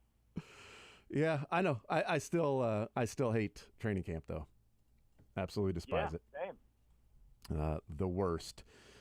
So yeah. But think about it now. So much better now. I think they're allowed 16 padded practices in training camp. I don't know if Reed will get that far, get that many, and then only 14 after that. Gosh, 20 years ago it was. Every practice is pads, and we're having 2 a day, right? And then every practice during the week pretty much is pads, and so. It's a better time now to have a franchise quarterback than 20 or 30 years ago. How was your, before we get into some real hard-hitting stuff, and I do want to get your thoughts on Colorado heading back east to the Big 12 and what could be next for the Big 12 and the Pac-12. How was your vacay? Vacation was awesome. It was great. It was a rare vacation with the kids. You can call it a vacation, right? Usually, if you take the kids, trip. my rule is it's a trip. Yeah. It's not a vacation. Well, my kids are getting older, and they have their cousins there, and to occupy their time. And so I had a lot of adult time, a lot of me time, a lot of beach time. We were in the water like almost every day, every day, most of the day, and there were dolphins, nonstop dolphins out there, like close to us. Now, we did attribute every single fin we saw coming out of the water to a dolphin. I don't know if it was 100%, but yeah, we're just going to call them all dolphins. Did you swim with them? I mean, at one time there was a dolphin, I would say, 10 yards away. That's a first down. In the water while I was drinking my Busch Light. Did you hear from PETA? No, they were. Okay. We were in Alabama. They're busy in Florida. There's so many Florida men they got to take care of. That's probably right. They do have a lot of that to deal with. Just across the water. Yes. So you return home, and so does Colorado returning home. That thing. I mean, there had been talks about it, right? And then San Diego State, like a couple of months ago, was like, hey, we're going to join the Pac-12. And maybe that was connected with what they thought was going to happen with Colorado. And then it was, no, we didn't actually say that. What are you guys talking about? You guys are reading into us saying we're leaving by saying that we were leaving. No, that's not what we meant. We love hanging out here in the Mountain West. And then all of a sudden Colorado is gone after the Pac-12 media days. So what was your takeaway? And even hearing hey, there's some talk of Colorado's now going to join the Big 12 as early as next summer because there isn't an exit fee for Colorado from the Pac-12, so they're done as of next year. It makes total sense. But what's your reaction to the reasons and what you see behind Colorado changing conferences again? I just can't believe how fast it's happened. Right, just like you said, it happened just like that.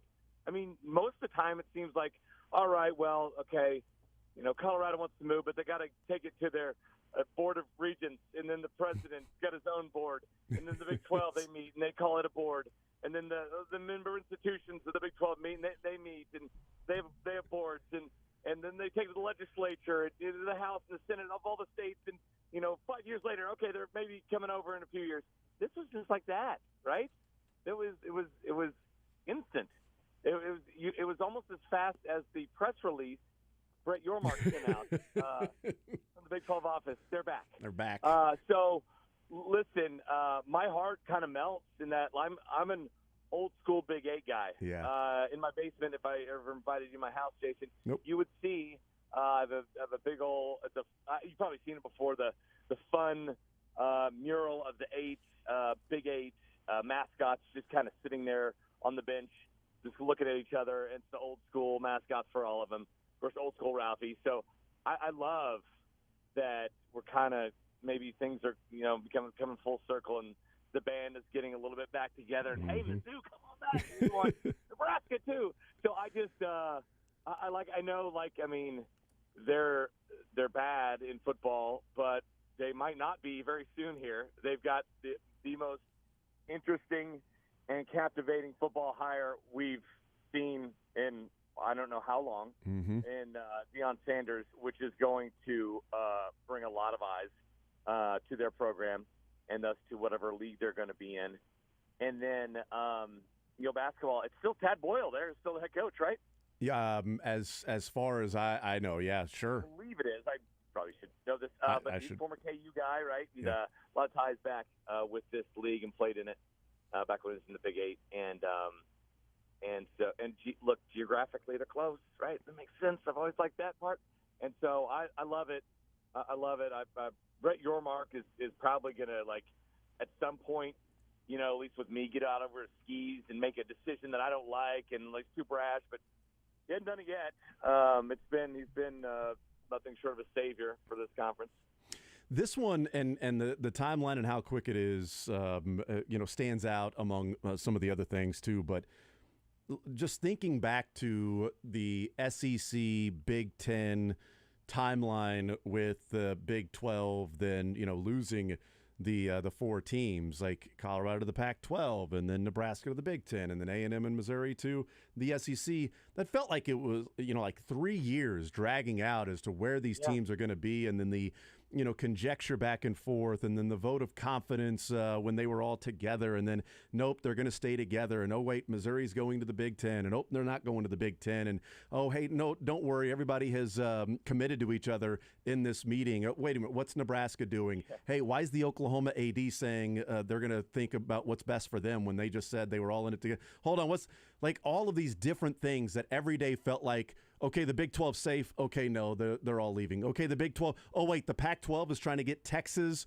Oklahoma, Oklahoma State. So close to being done. Those four teams were going. Yeah. I was prepared to learn about far-off places like Pullman, right, and Eugene, right? Why do I want to learn about these things? You would have to because of being an Oklahoma State fan. Like, all of those things happen, and then this is like, hey, Colorado's going to have a vote to join the Big 12, and then 48 hours later, they're back. Like, okay, I guess sometimes it can be just that quick. And what is, if you look at this, and because I think one of the first reactions was, okay, so Colorado's returning to the Big 12. And maybe they're viewing this as a mistake. And Well, what about Missouri returning to the Big 12? Have they viewed it as a mistake of what's going on in the SEC? And look at Nebraska in the Big 10. And should they return to the Big 12?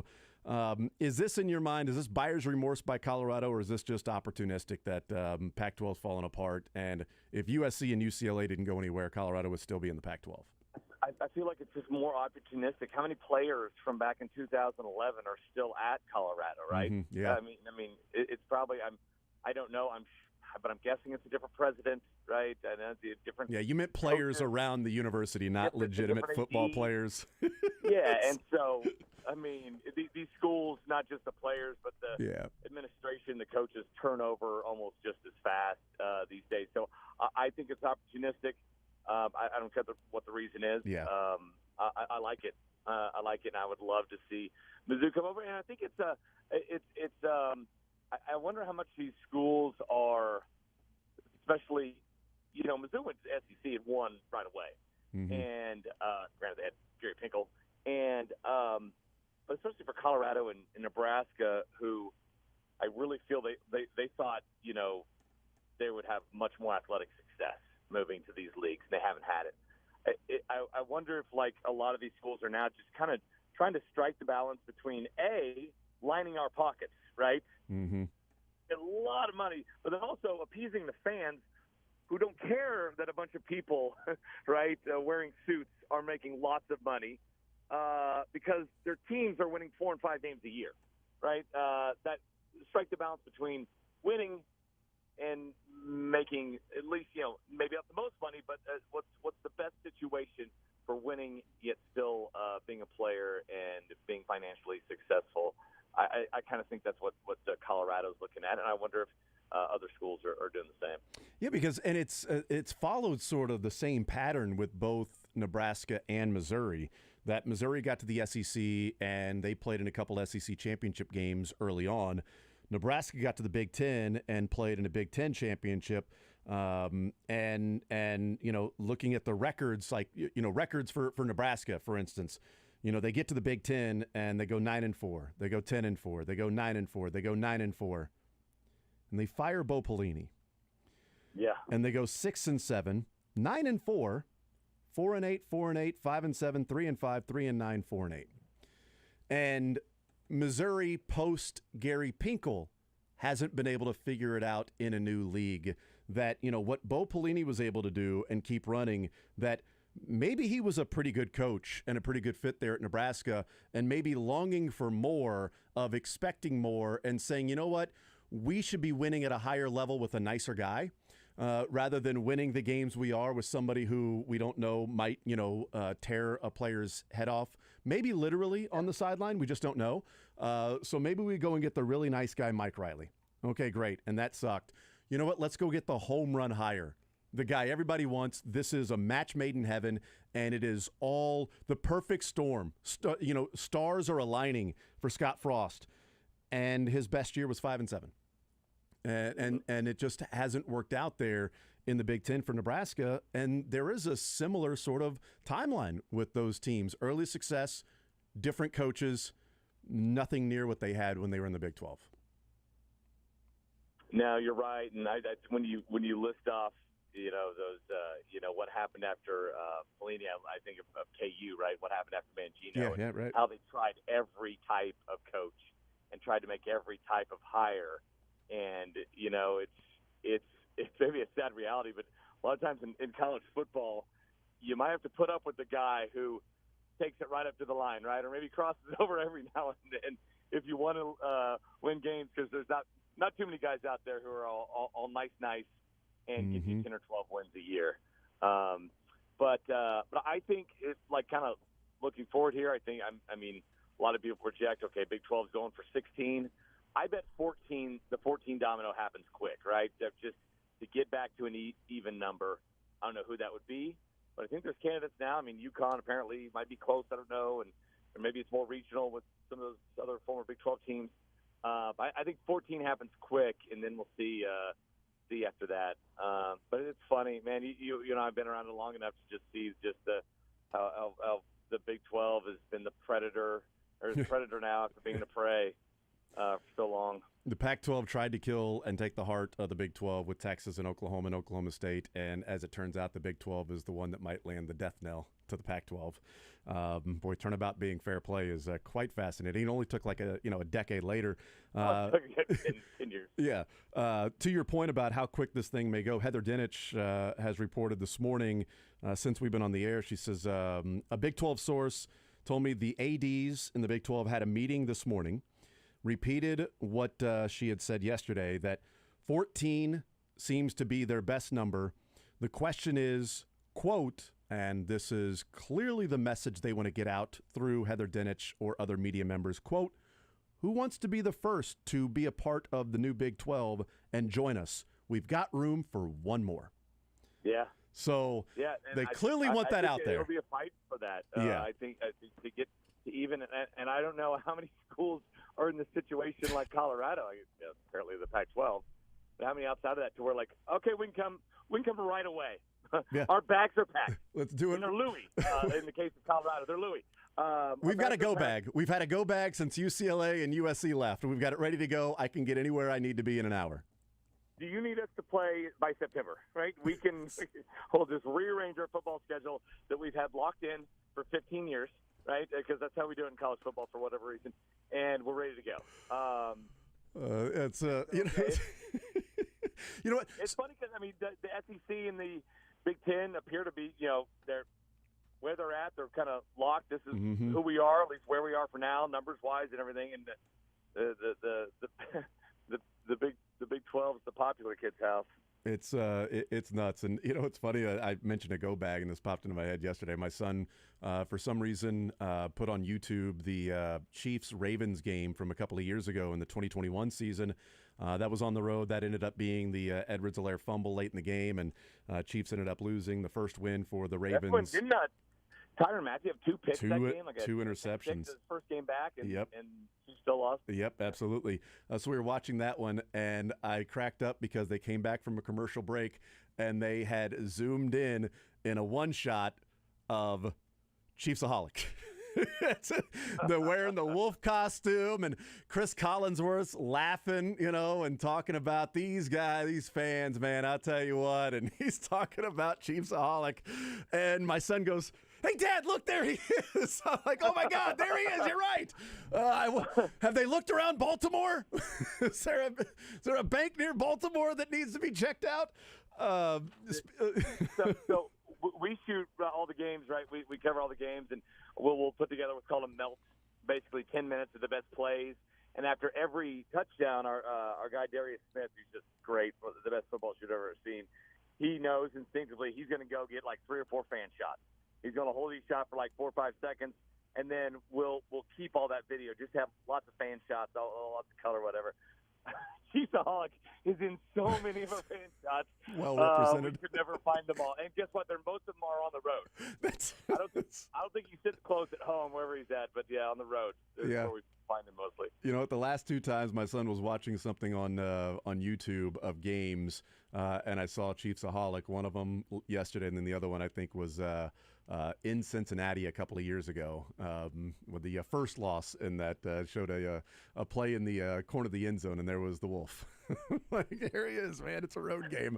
Let's hear from, and then we'll take a break. Let's hear from Max Olson, who's a national college football reporter for The Athletic, and it's exactly what we're talking about here of, okay, they're sitting at 13. They want to get to 14. Who's next? Heather Dinich says that, the ADs, who wants to be the first to be a part of the Big 12 now and join us. We've got room for one more. Max Olson last night on ESPN weighing in on where he thinks the Big 12 looks next. Big 12 doesn't want to just stay at 13, when in 24 when Oklahoma and Texas are gone. I think the Big 12 wants to add one more and at least be at 14. I would imagine the focus is going to be on Arizona going forward here, and they've had conversations with Arizona over the course of the past year. I think it's no secret that's been a target for them. I talked to their president, Bobby Robbins, yesterday, and they're staying firm in their stance at Arizona that they want to see what the new Pac-12 TV rights contract looks like. They want to see what the offer is. They're saying, show me the money to George Kliavkoff. And so the sooner that happens, the sooner Arizona can figure out where they need to be.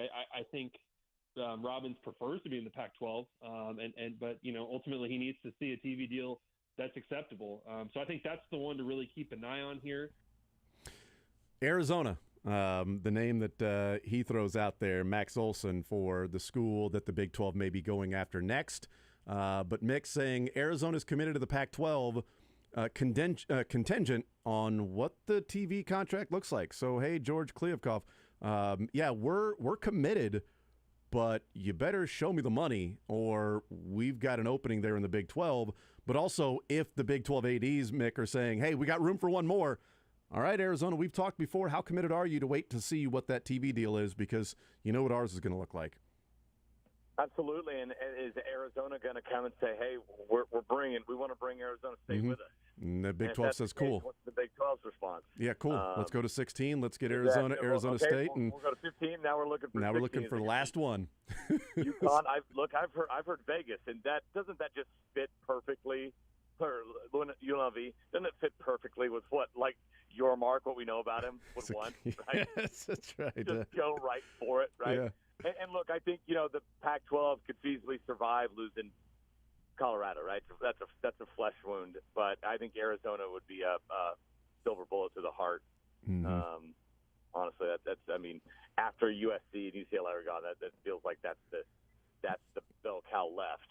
Mm-hmm. One of the other Big 12 reporters down in Dallas, Craig Miller, at least on Twitter, he's got almost 200,000 followers, so roughly 5 more followers than Mick, but covers the Big 12. So this is someone who covers the Big 12 putting this out there. Says a Pac-12 source says Oregon is leaving, probably to the Big 12. Nothing confirmed yet, but stay tuned. Would be massive for the Big 12, as Oregon's the biggest brand remaining in the Pac-12. Would be a crippling blow to the conference. He then quote tweets and says, update, Pac-12 is thinking Oregon may be using the Big 12 in order to get the Big 10 to act. The rumor has been Oregon, Washington, the Big 10. Big 12 still in play for Oregon, but the Ducks prefer the Big 10. So Oregon. Help me out here. With USC and UCLA, what's the Big 10 at? Are they at 14 or 16? They were at 16. 16, yeah. So they're 14 now, right? Yeah. Yeah. So they were the Big 10 that had 14, and the Big 12 had 8, and then 10, and so now then 16 in the Big 10, but the Big 12 has 12 now, 13, but maybe 14, and the Pac-12 has. It's going to get back to 12, and it's not. It's at least going to be 13 next year. It won't even stay. It will literally never get back to 12. Well, probably not. No, it was 12 for 96 to 2011. Then it was 10. It's 10 forever. We made fun of it. Then the joke got old, and then they're like, "Yeah, we're losing 2, but we're adding 4." And we did the math on that. 10 minus 2 plus 4 is 12. We're like, okay, they're getting back to 12. And no, they're not. Nope, they're going to 13. Colorado's joining. They're walking in as OU and Texas are walking out. Yeah. Oregon would be massive. It would be massive if somehow. Well, and they recruit well here. There's I followed high school a lot here, at least as far as football goes, and there are several kids every year from Kansas City who have Oregon offers, and lots of goes. They have a couple assistant coaches with ties here, and they've always recruited the Kansas City area in the Midwest well. We'll see. A lot of things on the table. What a difference a decade makes with the Big 12 being the dogs that are going out and hunting. We'll take a timeout. We'll come back. Mick Schaefer's in St. Joe's covering the training camp for the Chiefs. We'll continue as we roll along on this Friday edition. More right after this on Sports Radio 810 WHB. Take the show with you by listening live on 810WHB.com, in the 810 mobile app, or by subscribing to The Zone wherever you get your podcasts. You're always better with them.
All right, we continue right here on Sports Radio 810 WHB.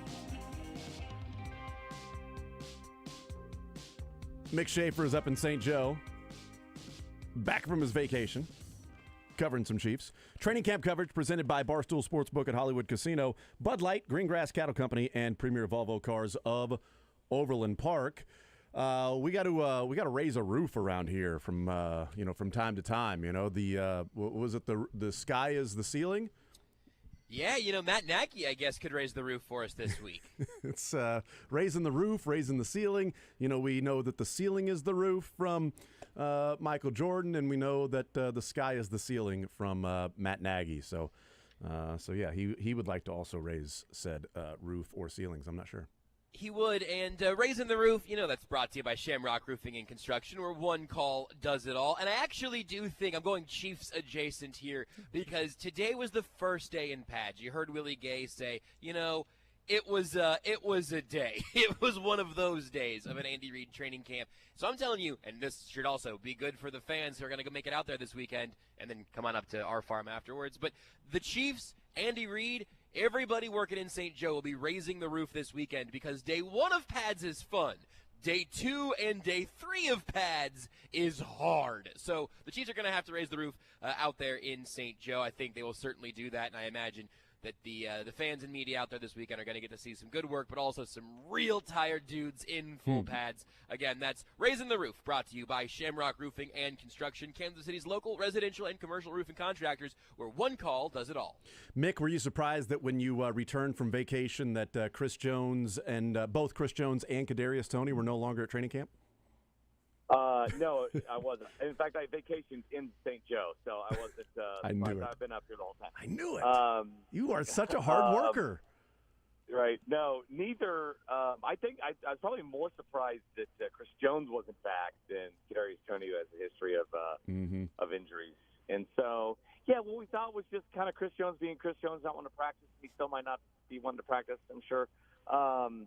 Has carried, I think, a little longer than we thought, and we were talking today just amongst the media. You kind of get the feel that talks might be broken off, or at least they're a long way away, and this thing could carry up into like a preseason game. And look, I guess he'll eventually get one very big raise, which will easily pay for the $50,000 a day.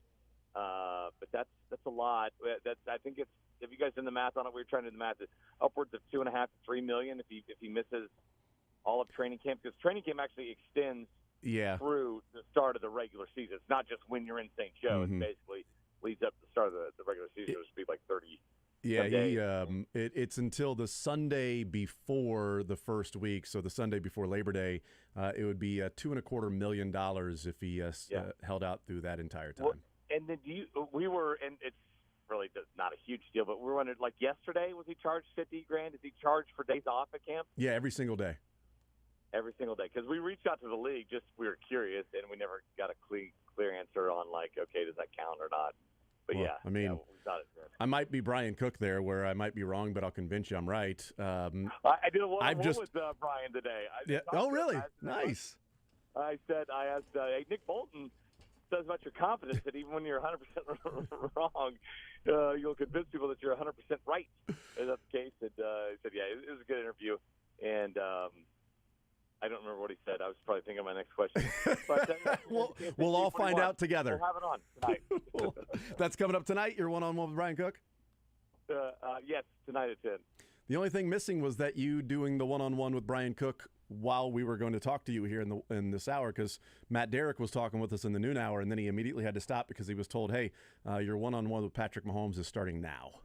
And he was like, hey, guys. Oh, that's cool. You get the one-on-one with Patrick Mahomes that we never get. That's great. He didn't get a one-on-one. He didn't get a one-on-one with Brian Cook. No, I'm sure he could have one every day. I'm just saying, I don't remember him. He didn't say anything about Brian Cook, man. No, Brian was good to talk to. I asked him, I was like, hey, you made one of the biggest plays of the postseason last year. The tip pass to Burrow to get the interception, and I was like, how often do people bring that up to you? He goes, all the time, every day. I'm like, well, that's good. It's a good thing to be brought up too, right? It's not that you dropped the interception. And he's like, no, it's great. Yeah. And so we talked about that. I dropped the ball though. I because I mean he's a Cincinnati Bearcat and he did that to the Cincinnati Bengals. I'm like, do they love you or do they hate you in Cincinnati? Yeah, that's that question. Darn it. Yeah. Much better to be known for that. Ask D Ford what he's known for around here. So right. different in things. that same game, right? In the NFC Championship. Right. That's right. You have some reputations made and lost in that particular game. All right. Reputations can be lost based on things that Josh and others cut around here to take out of context. I think that's what they do. I'm not sure. We will take a timeout. We'll come back. We will play the cuts. Mick, do you just want to hang out on hold and listen to the cuts, or do we let you go and you just listen to the cuts like on your phone or in the radio? Like, I don't know. I don't know what we do here. This is a maybe just let me go and I can listen to the cuts in silence and solitude to myself and not be pressured to laugh. Yeah, that's or right. be worried I'm laughing too loud at something I don't get. It's just me and my cuts. There we go. Mick's going to start listening to another podcast before our break actually starts. Probably. Hope you enjoy that one, Mick, as much as we enjoyed having you on today. Glad to have you back. We'll talk to you on Monday, bud. I'm easing my way back. I might be back in the studio on Monday. We'll see. Well, you know what? We're all waited with bated breath. You or Chris Jones? Who's back first? I don't know. We'll all find out together. Mick, you're the man. Safe travels, bud. All right, see ya. He had a podcast to get to. I think Drake may have potted him down at that time. He's talking to Patrick Mahomes right now. Or he already Patrick did it. And Patrick's like, hey, man, sorry, I can't. I'd love to do it today if you're here tomorrow. And the Mick's like, actually, I am. Patrick's like, damn it. That worked 2 weeks ago. Why is it not work now? All right, we take a time out. We come back. Cuts next. You're in the zone with Jason Anderson on Sports Radio 810 WHB. Football season is right around the corner, and all Jayhawk fans are invited to the inaugural Kansas Football Kickoff Party on Friday, August 18th from 6:30 to 9:30 p.m. in the indoor practice facility just west of David Booth Kansas Memorial Stadium. The event will feature inflatables and other activities for kids, music, tailgating games, a photo booth, and an up-close look at the new uniforms, along with the latest KU gear to purchase, food trucks, and more. Hear from Coach Leipold and others as the new season is upon us.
drive. Instead, they started the drive back at their own 20. They got up to the 40-yard line of the Bengals, but then it was the taunting penalty by Wiley, which knocked them all the way back again to their own 40-yard line.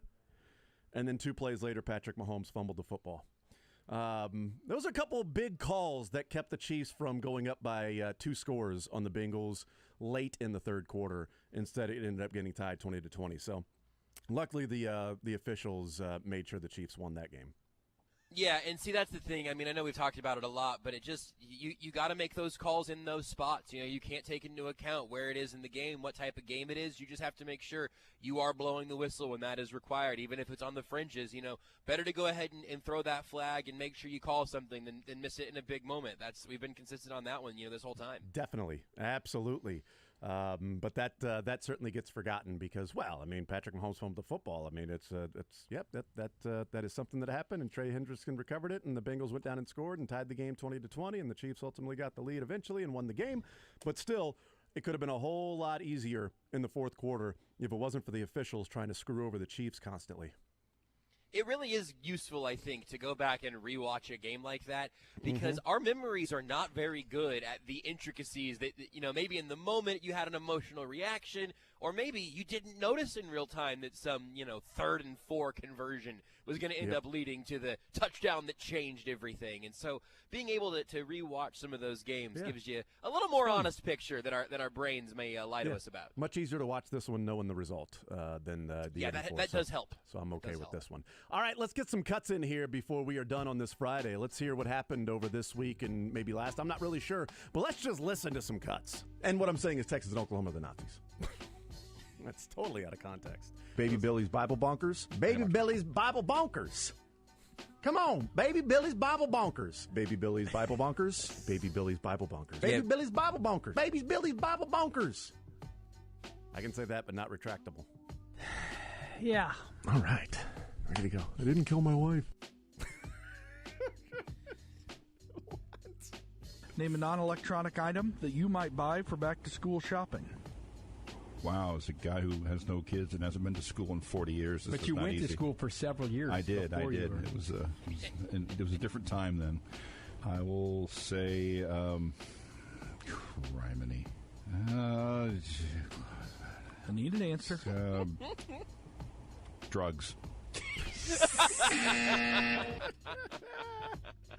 The best answer ever on the feud. This is where you get to test it out, and the country gives me the freedom to do that. You had a pretty, having a bunch of you guys last year Must be talking too loud.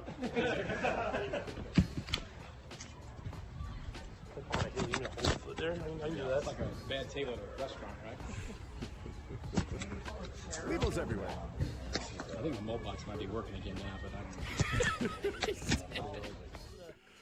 Oh, fun. Patrick Mahomes catching the mic. I had a college trainer told me when I got to college, he said, you got to be 4 things to play football in college. You got to be hostile, you got to be agile, and you got to be mobile. He said, but most of all, you got to be eligible. That's right. That was about Kadarius Toney. But do you feel like Yoda? I feel young. I still got the juice. I don't know about Yoda. Well seasoned. Oh, still got the juice.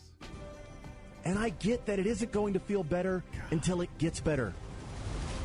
But rest assured that we're intensely committed to restoring the Royals to their rightful place in Major League Baseball. Sean Sherman? And we will do what's necessary to see that through. We're just getting started. This project will be a huge economic boost for the region. Let me give you my money. Please know, we're listening.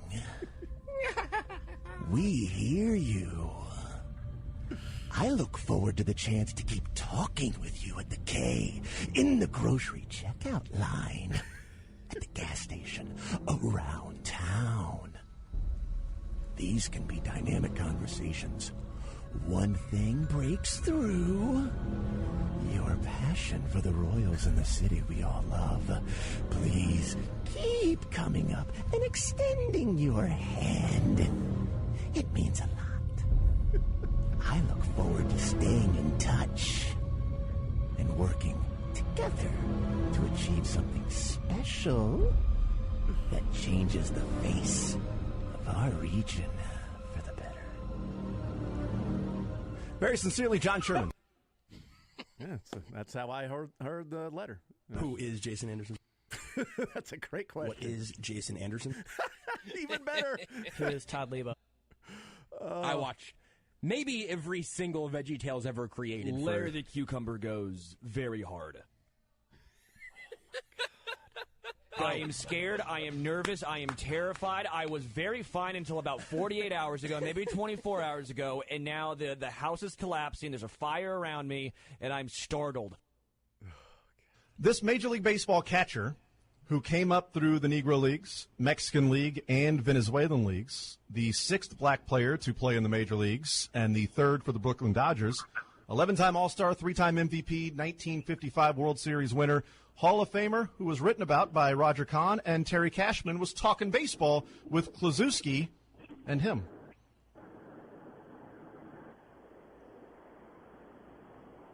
What was the question again?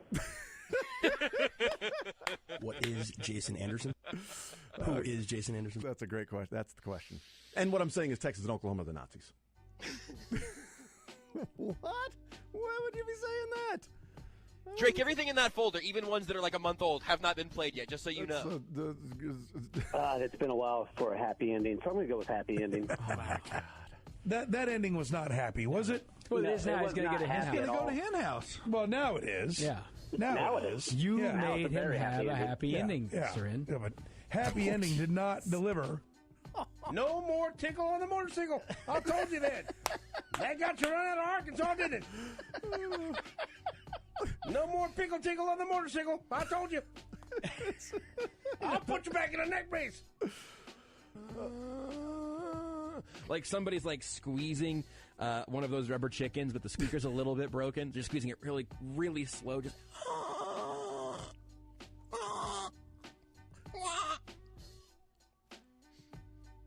Kelsey, how's Justin Ross looking? No more baseball for him. And I'm going to hang up or turn off his mic and kick him out if he says the name who shall not be spoken. We will take a timeout. We'll come back. We'll you mean Madison Bumgarner? It's one of the greatest performances I've ever seen. I've done baseball for 35 years, and I've been around it my entire life. And we're obviously talking about Madison Bumgarner in there. I've said it again. Why did you do that, Joe? Who is Jason Anderson? Yes. What is Jason Anderson? Who is Jason Anderson? What is Jason Anderson? You mean James Anderson? All right, Josh, where you at? No question about where I'm at right now. Our Farm Distilling Co. You can visit them online at ourfarmdistilling.com. Sign up for the newsletter so you can get all the updates on all of their new products. We're going to go continue to maybe take a little tour of our own out here. Mound City, Missouri. It is worth the trip, especially if you're in the area for Chiefs training camp. Make your way on out here to Our Farm Distilling Co. It's an incredible story, incredible thing to get out here, take the tour, talk to the family. You'll understand why it's so special. It's not just the drinks, but it is also very much the best product I've ever had. It's not the only thing you're there for, but it's pretty good there. Thank you, Josh. Appreciate it. Thank you, Jason. Well done. We will talk to everybody after the weekend is over. We'll talk to you guys on Monday. The program is next from Rally House in St. Joe. Attention, everyone. Are you ready for the summer heat? Let ProBuilt Pool and Patio get you started on your summer prep. As the largest provider of fiberglass swimming pools, we have the biggest selection and offer the fastest installation times. At ProBuilt Pool and Patio, we proudly stand behind every home we serve. We make dreams come true and deliver them right to your backyard.